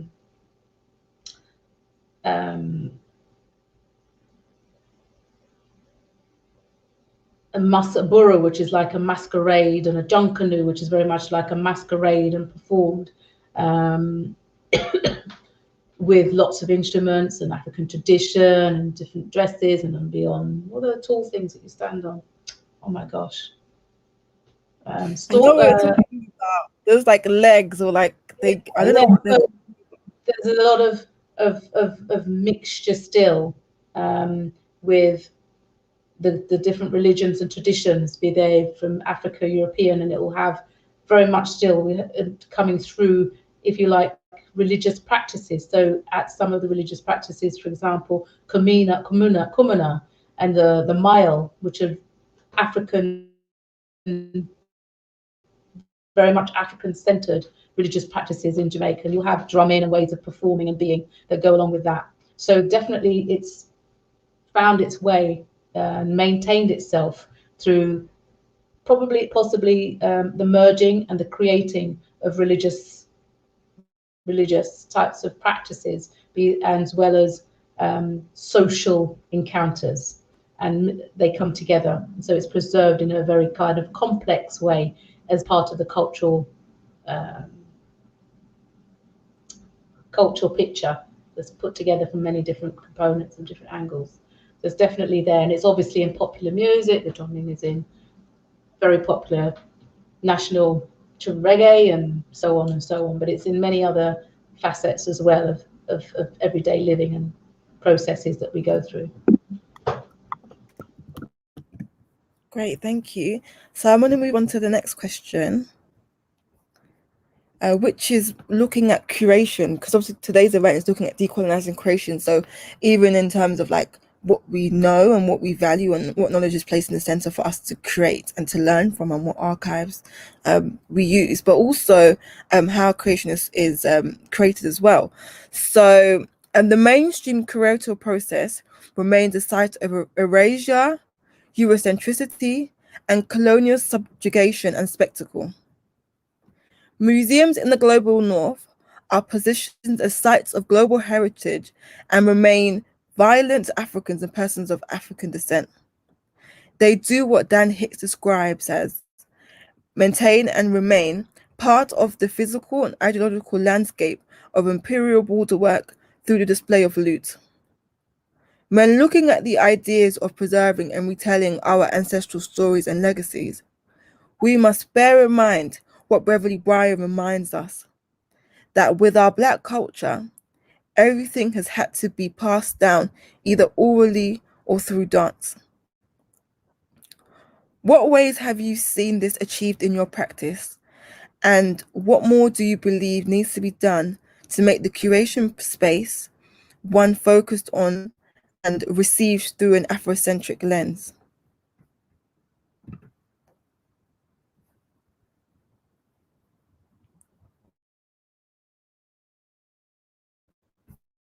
A museum at the National Mall in the United States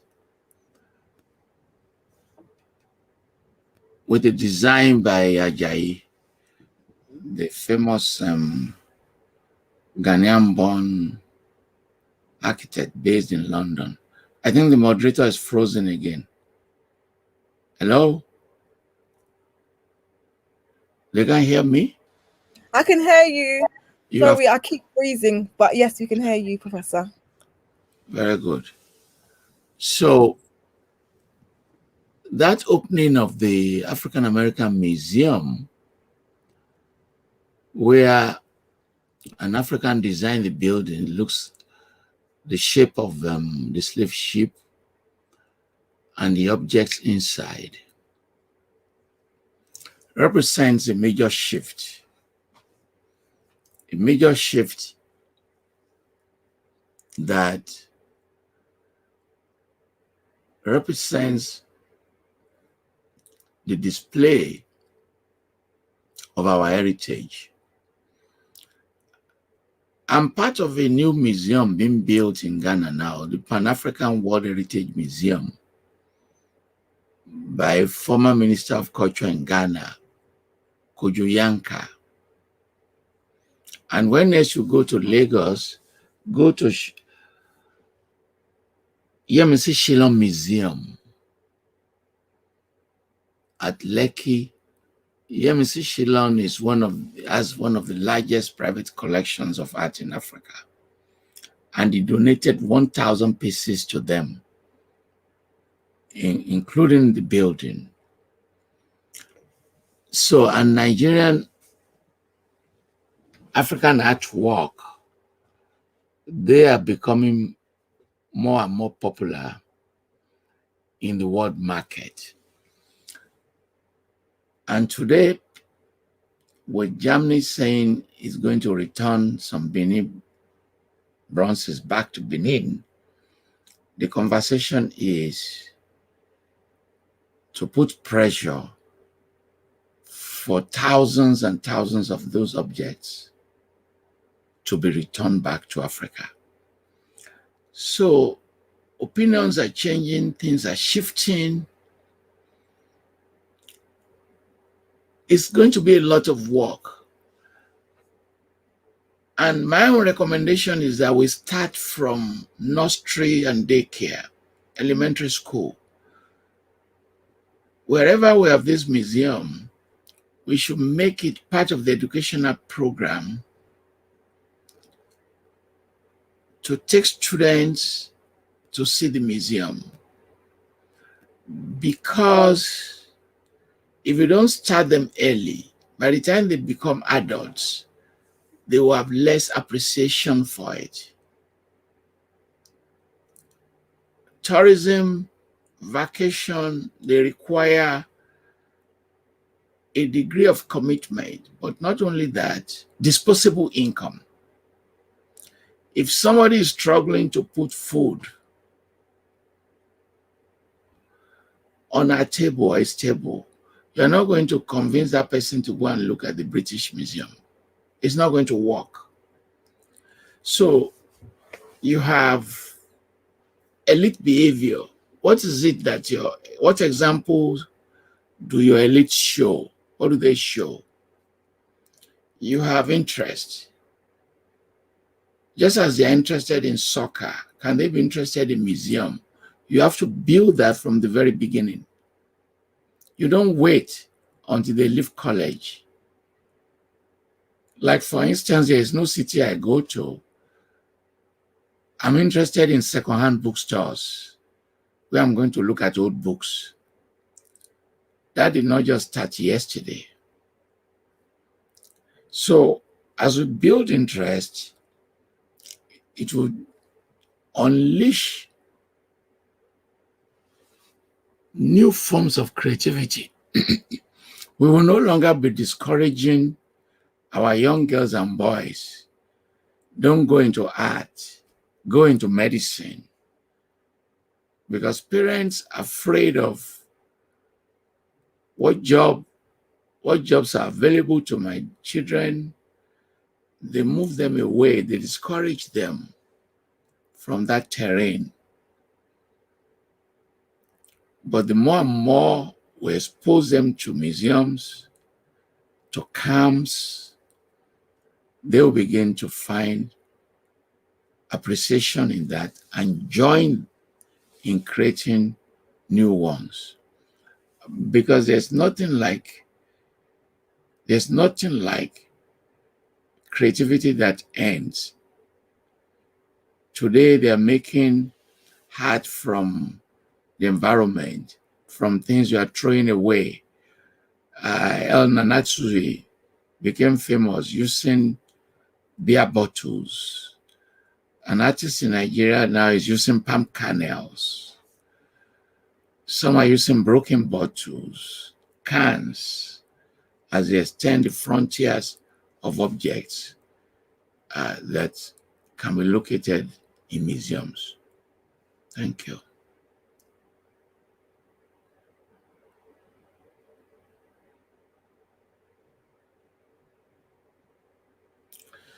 You are frozen. Am I back now? You're back. Yes, thank you. Did you want to go next, Dr. Audrey? You're on mute. Yeah.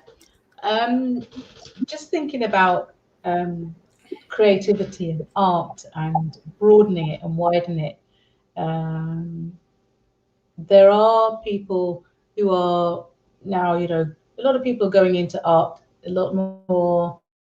I do know there's a new project that, well, it's a couple of years now, about 2 years, it's Disrupt the Space, and it's got opening up, to the community, to the wider communities, the Black community, to get involved in art and having a space where people can show their artwork that doesn't necessarily go into the traditional museum spaces that are available. So there is, opening up of creativity, but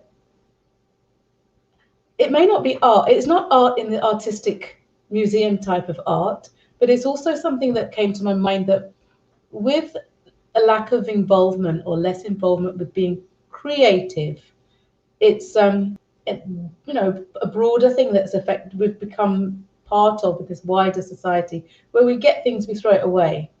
I remember it like going to the Caribbean, say even 20 years ago. People were very creative in what they made in their everyday just to get by, because traditional parts to replace something from the shop would be expensive, so they'd make it. In Cuba, I have no idea what implements they use to make those cars keep going for like 50, 60 years that you can no longer buy the parts for. So there's a lot of art is in the museum, but it's also a mindset of creativity, of survival in your everyday world. The two can kind of merge together. But I think definitely I'd agree to open up art spaces to people and creative spaces to the young ones. I've seen in schools there's a lot of creativity in the African diaspora in London. Yes, some schools you can see it displayed around the walls and they have whatever, the arts and so on, but it is very, very good. And I think it's not necessarily getting promoted. I think it's this tension between, as you say, a profession that's open to go in to have a livelihood and one that is not so much. So people are not necessarily going into that area as professionals in the vast numbers, but the creativity is very vast. So it's about really allowing different and creative ways, from opening up different ways of showing art. Museums in the traditional way, being creative about how that could be shown and how the community can be more encouraged to be involved in creating in the broader spectrum of art, be it in galleries, museums, and so on. And to the other side of it, where you're saying a lot of the tradition of our story, if you like, is not necessarily written down, it's oral. But in the modern now, we've got lots of ways of recording the oral and making that accessible and storing it and preserving it for the future. So more diverse things, can grow. More storytellers. We do have storytellers. Storytelling is becoming more popular as an art form. More galleries, and as I say, open up spaces for wider public, the diaspora, African diaspora, to be involved. More opportunity to create materials as we go along the way and put them into the archives to document and to share some of what's going on. So there is something in the future to share about this moment and forward, how things are being created, so that people can look back into museums and into the modern ways of storing archival materials and stories, so we can look back at them in the future and have them there. So it's like being involved really, and there's a whole era of digital tech as well that can help to develop these opportunities. So I think it's also encouraging the community and being creative in creating these platforms and solidifying them in the modern, because we've got a lot of new ways of doing museum art work, if you like. I really liked your point that you made around recording some of our traditional practices, because I think sometimes we're just like, yeah, it's a dance form and that's it. But it is a type of art, so it should be recorded and it should be preserved and archived. So I think that's a really, really important point, kind of using the tools at our disposals to ensure that these sorts of legacies can continue. So I'm going to move on to the last question and then opening up to the panel. The audience. And we're looking at Africa's stolen artifacts. So a recent report by Senegalese economist Falorini Sarr and French historian Benedict Savoy found that 90 to 95% of Africa's materials and cultural legacy is outside of the continent, and calls for the restitution of African stolen assets by European colonial powers.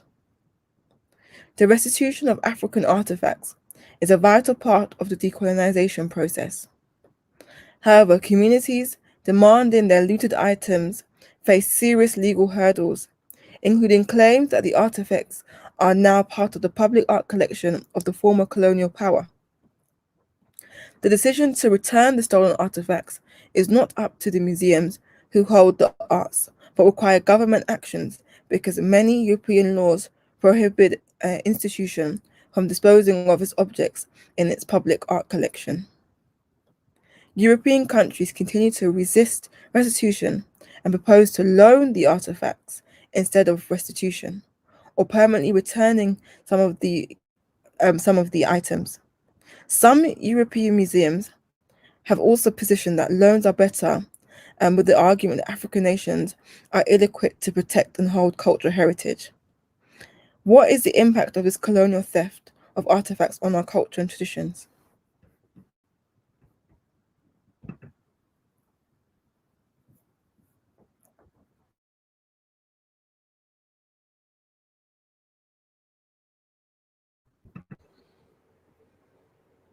from the 15th to the 19th century, we lost human power when they needed our muscle power.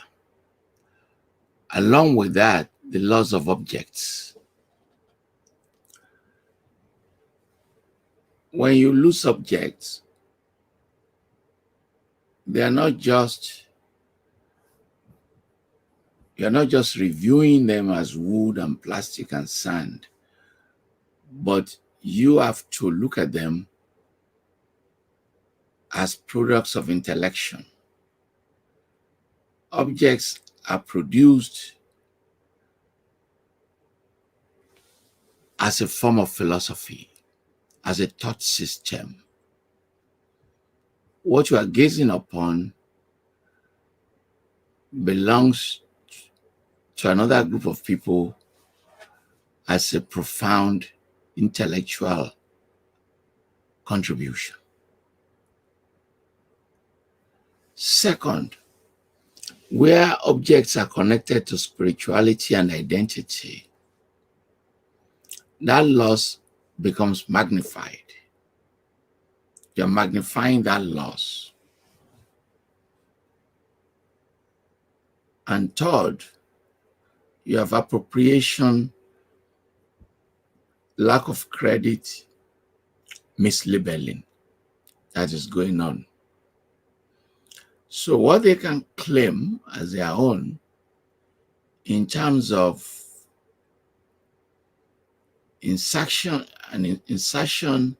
into world heritage becomes they're gone.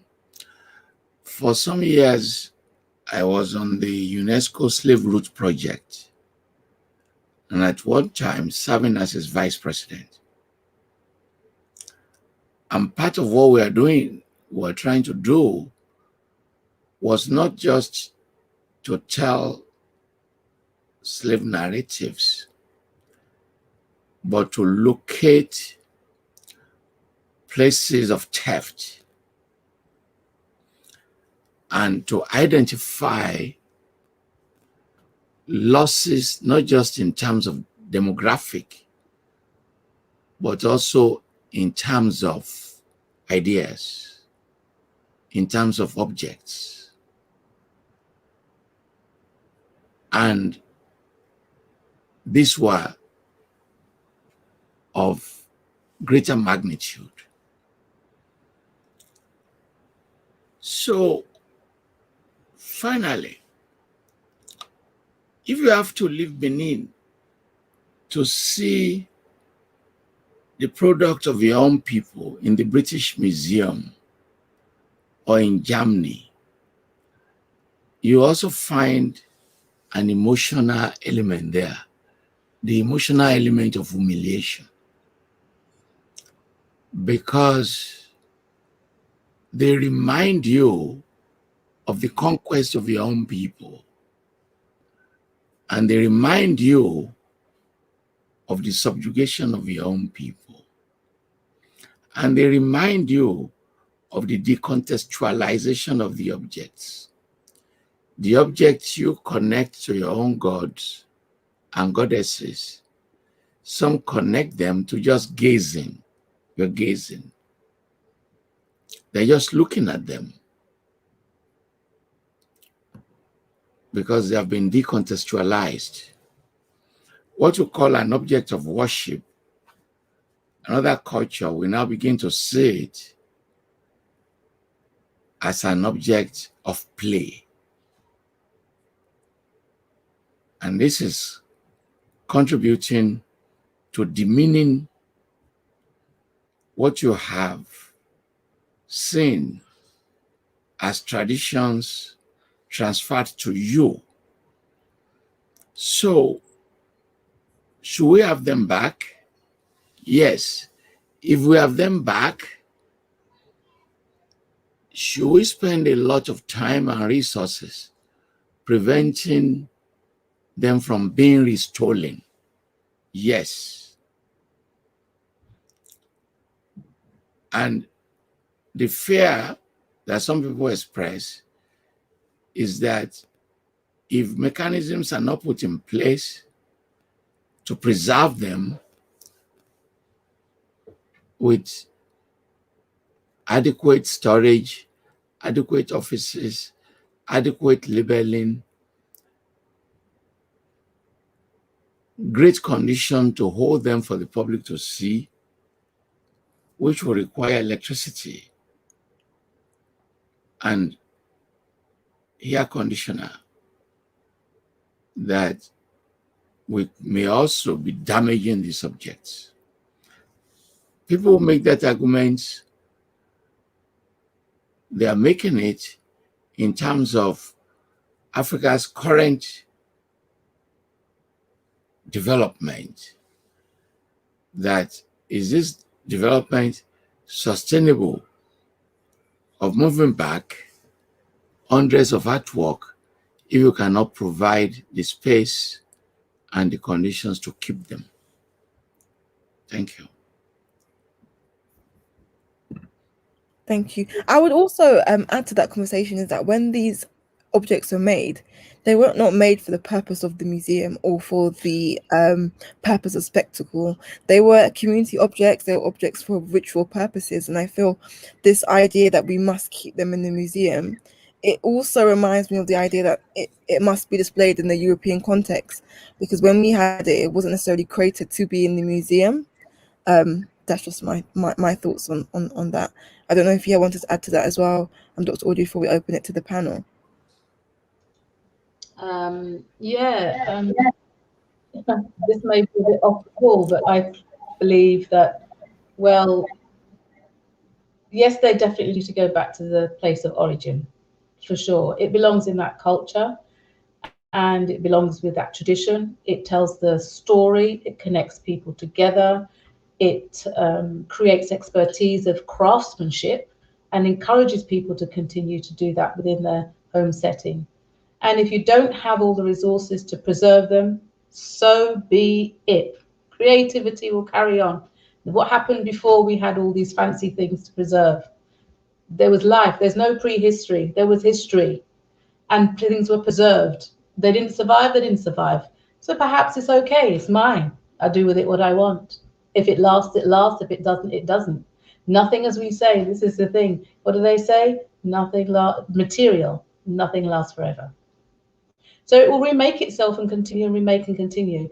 And so can we keep, if we really think about it, all the objects we make ad infinitum from beginning of creation of making them, year on year on year and year on year on year on year and millennia upon millennia, where are they going to bring up?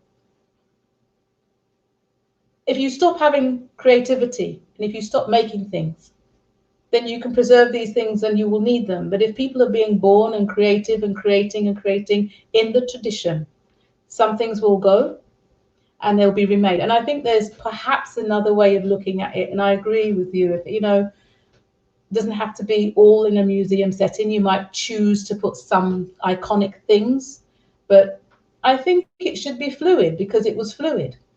But also people used materials at their disposal, but these were precious materials afforded to this, part of the world, which are long-standing because these artifacts are in good condition for a long period of time. So it's just luck of the draw what happens and how they're preserved. I don't think the preservation is the issue. I don't think it's important that much. I think that it should just be fluid, but definitely they need to go home to their origin. It belongs there. And it encourages people to continue in the tradition of making artifacts for use in community, which is what they are, as you say, Faye. They're not necessarily to be just put up in a cabinet and sit there and people come look at them.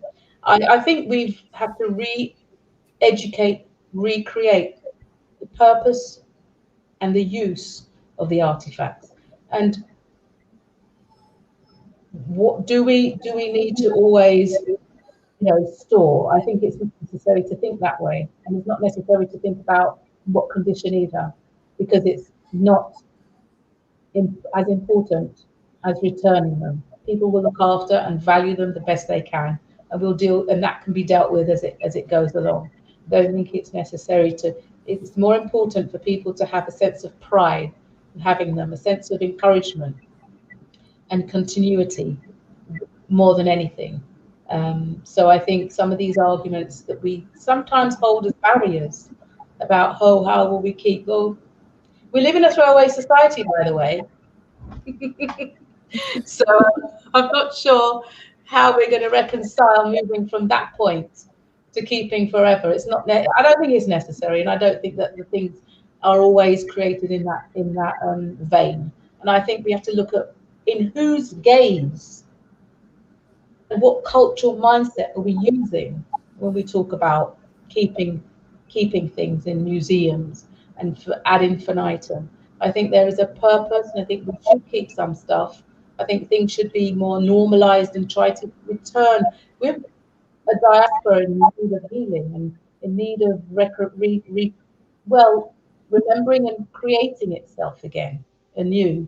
So we're going to have the opportunity to be able to be flexible to do that creativity. So for me, it's just about being truthful and honest and returning, and the rest will work itself out. Not necessarily today. That can be down the line tomorrow, and what will be with it, to be honest. I think it's just about being honest and fair and just letting the culture be in its place, and the people who live with the artifacts and the meaning of them and understand them to be able to enjoy them and to continue to be influenced by them. Thank you. Wow, today's been powerful. And I know the audience has got lots of questions, so I'm just going to ask a few before we end the session.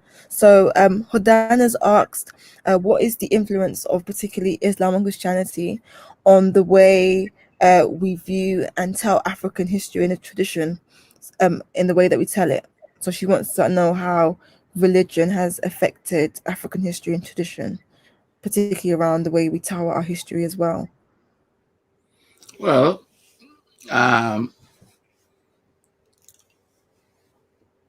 the impact is very many, or there are very many. So you find the spread of Islam transforming states' polities, strengthening the transatlantic trade, the trans-Saharan trade. You find centralization of power in Songhai, in Mali. Then in the 19th century, you find the transformation of states along West Africa, from Futajalon to the area we now call Borno. If you are from Nigeria, you must have heard about Danfodio's Jihad, 1904, that produced the Sokoto Caliphate, 20 million people, one of the largest states in the continent. Even by modern standard, it will still be one of the modern states. Then you find how religion influenced one of our institutions, the landscape, like the mosque, like the Timbuktu Library, like the madrasas. Then you find how it now is part of how we define our identity. You find Judaism in part of Ethiopia. Africans don't have to apologize for Christianity. Christianity got there from the very beginning of the religion. The Gospel of Mark was written in some parts of Africa. You find long-established connections. Egypt, Horn of Africa, Ethiopia. Prophet Muhammad was trying to reward some of his followers by moving them to the area of Ethiopia. And that community, the Islamic community, has expanded. If you go to Christianity, you find the creation of the Western elite, the notion of a secular state aligning with the concept of European states. You find modernity defined in European Christianized way. But you also find it's negative, conflicts and conflicts and conflicts.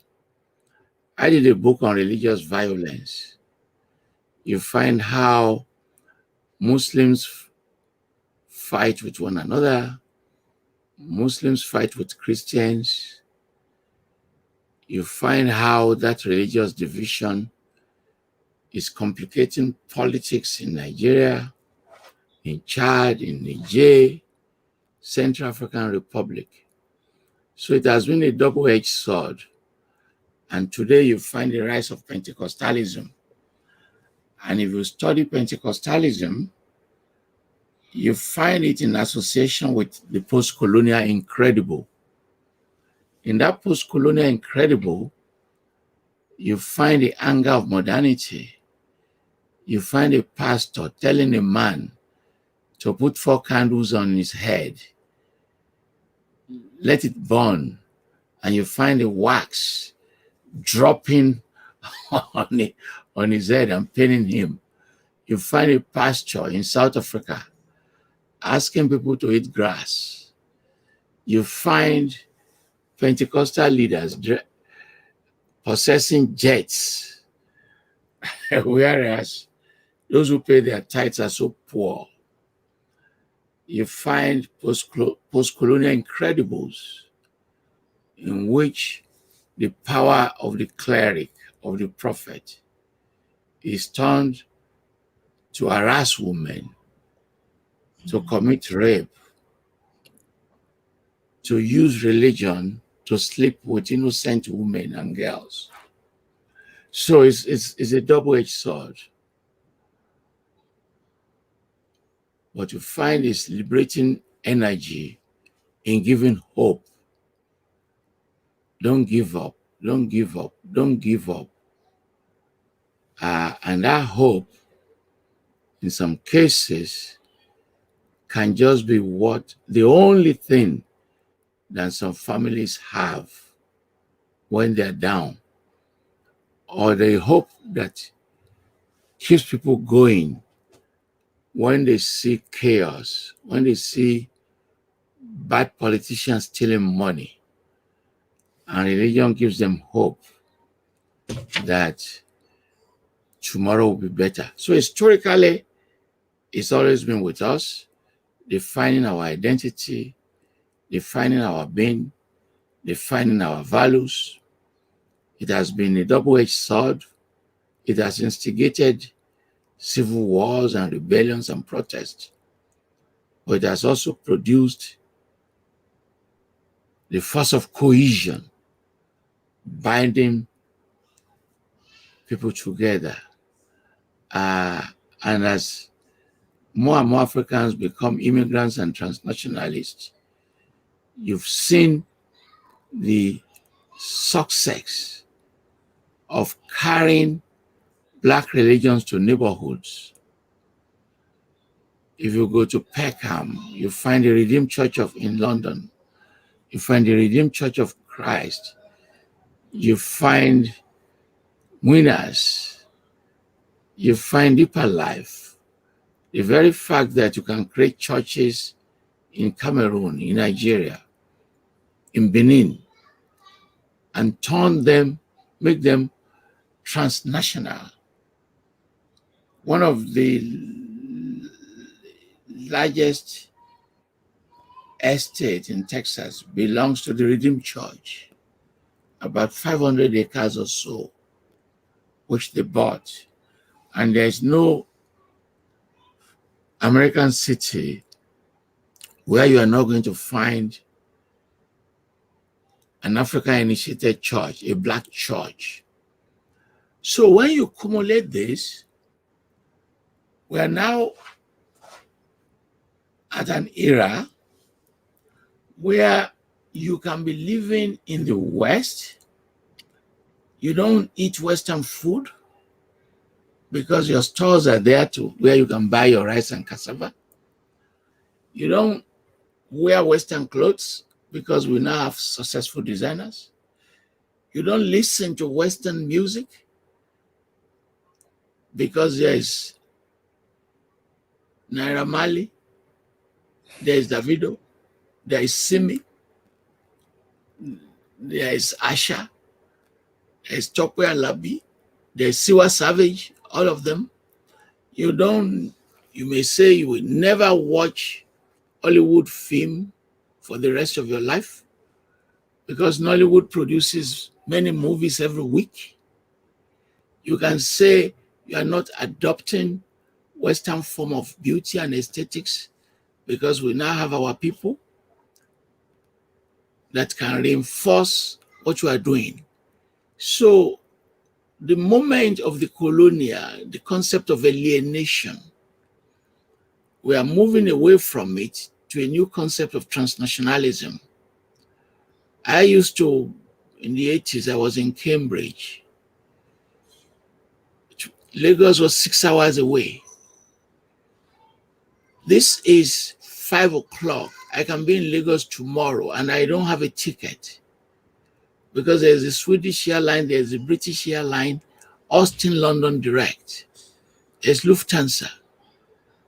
So we have rapidity in communication. We have massive movements of people. We have shrinking social distance, shrinking spaces. You can be from Ghana or Nigeria. You may not even have a friend outside of those countries of yours.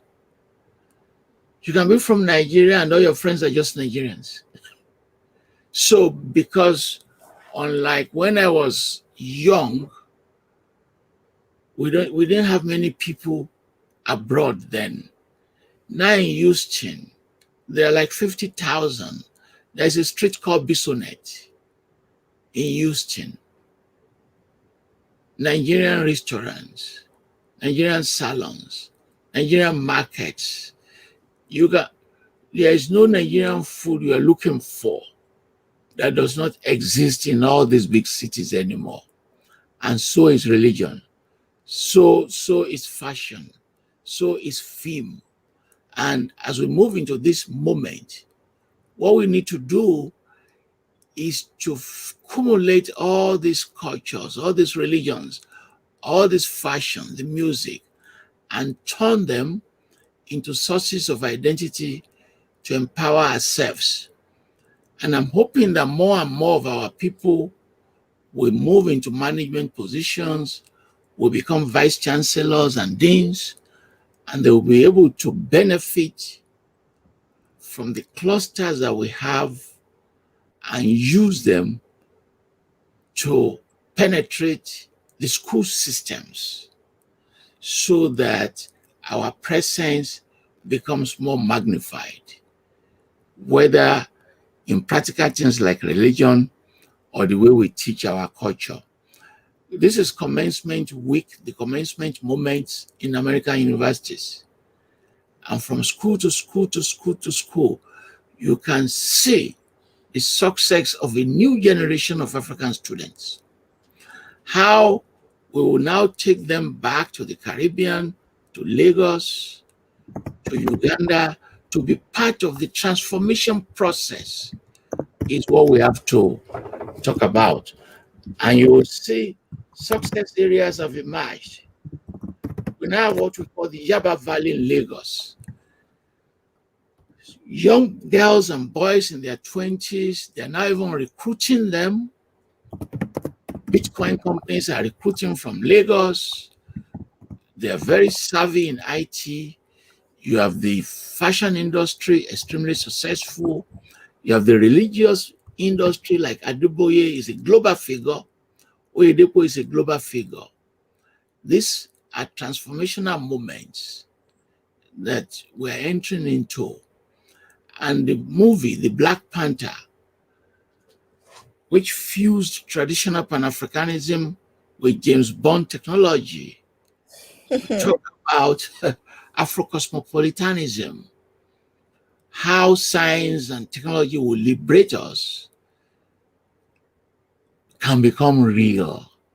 And part of this conversation can become practical tools of transformation as we carry this message to younger people, to schools, and empower them with the knowledge of Blackness. I hope that is not my closing speech. Or it feels like it, but it was great nonetheless.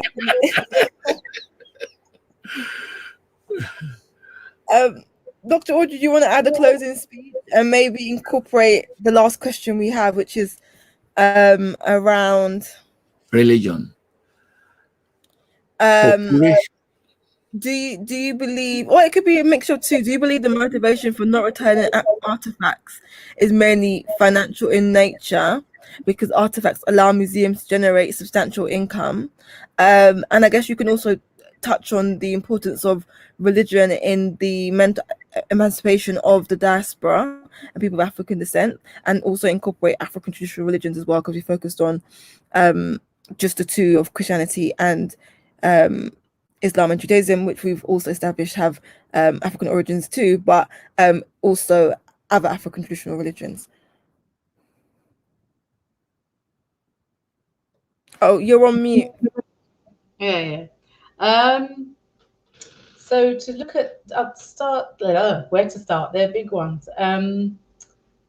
Religion, a bit problematic.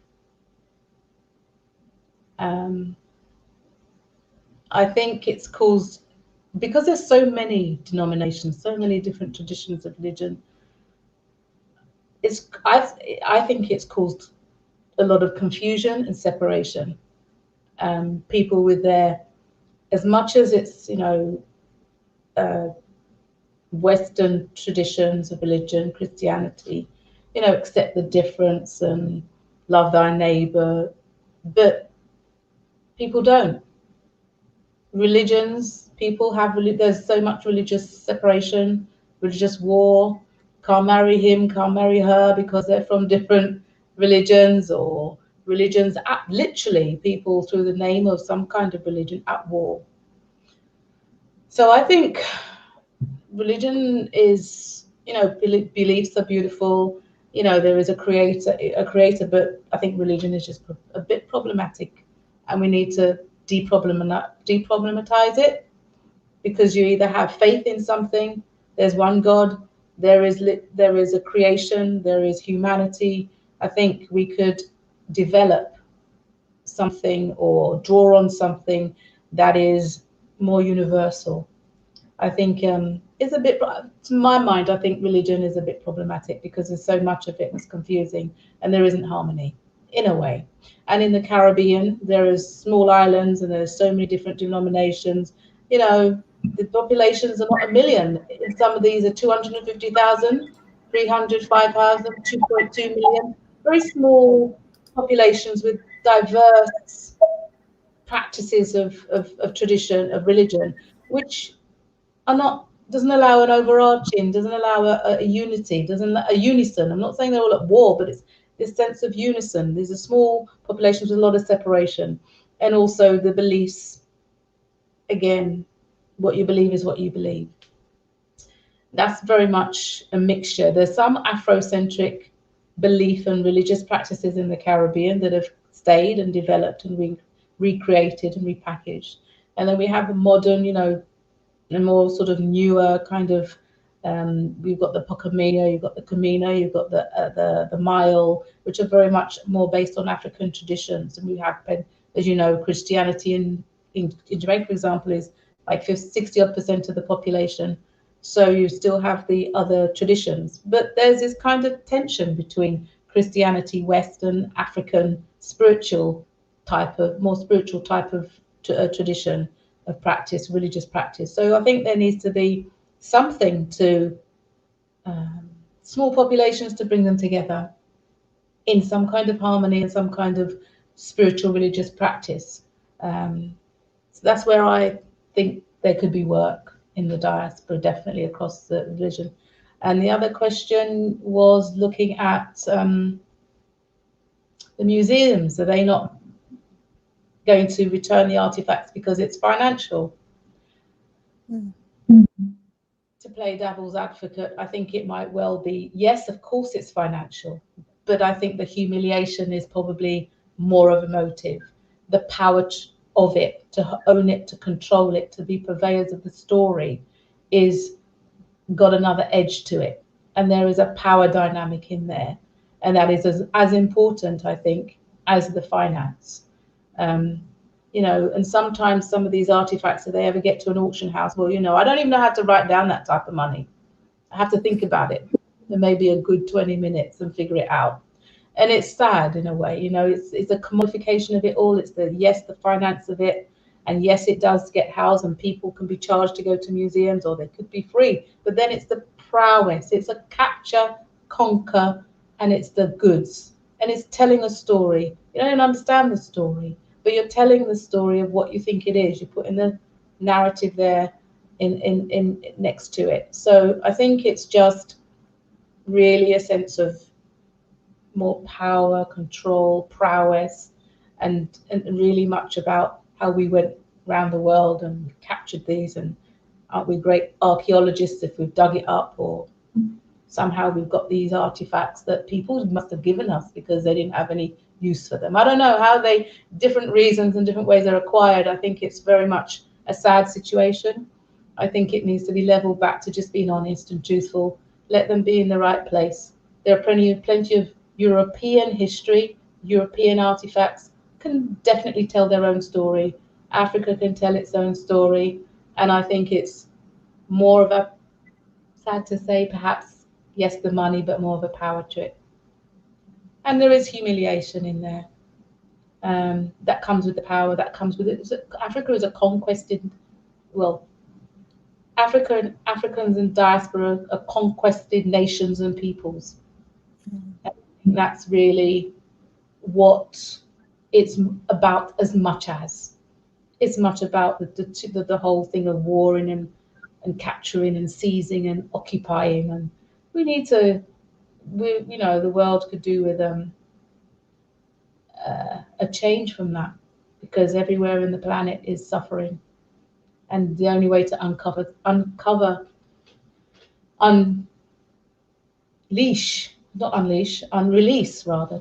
the suffering is to look at what caused it and try and minimize it and level it back to some kind of better way of living, to put it in a nutshell. So I like to leave on that note. We need to work towards a more honest and a better way of living. Truthful, creative, uplifting, having pride, having tradition, and living well. Wonderful.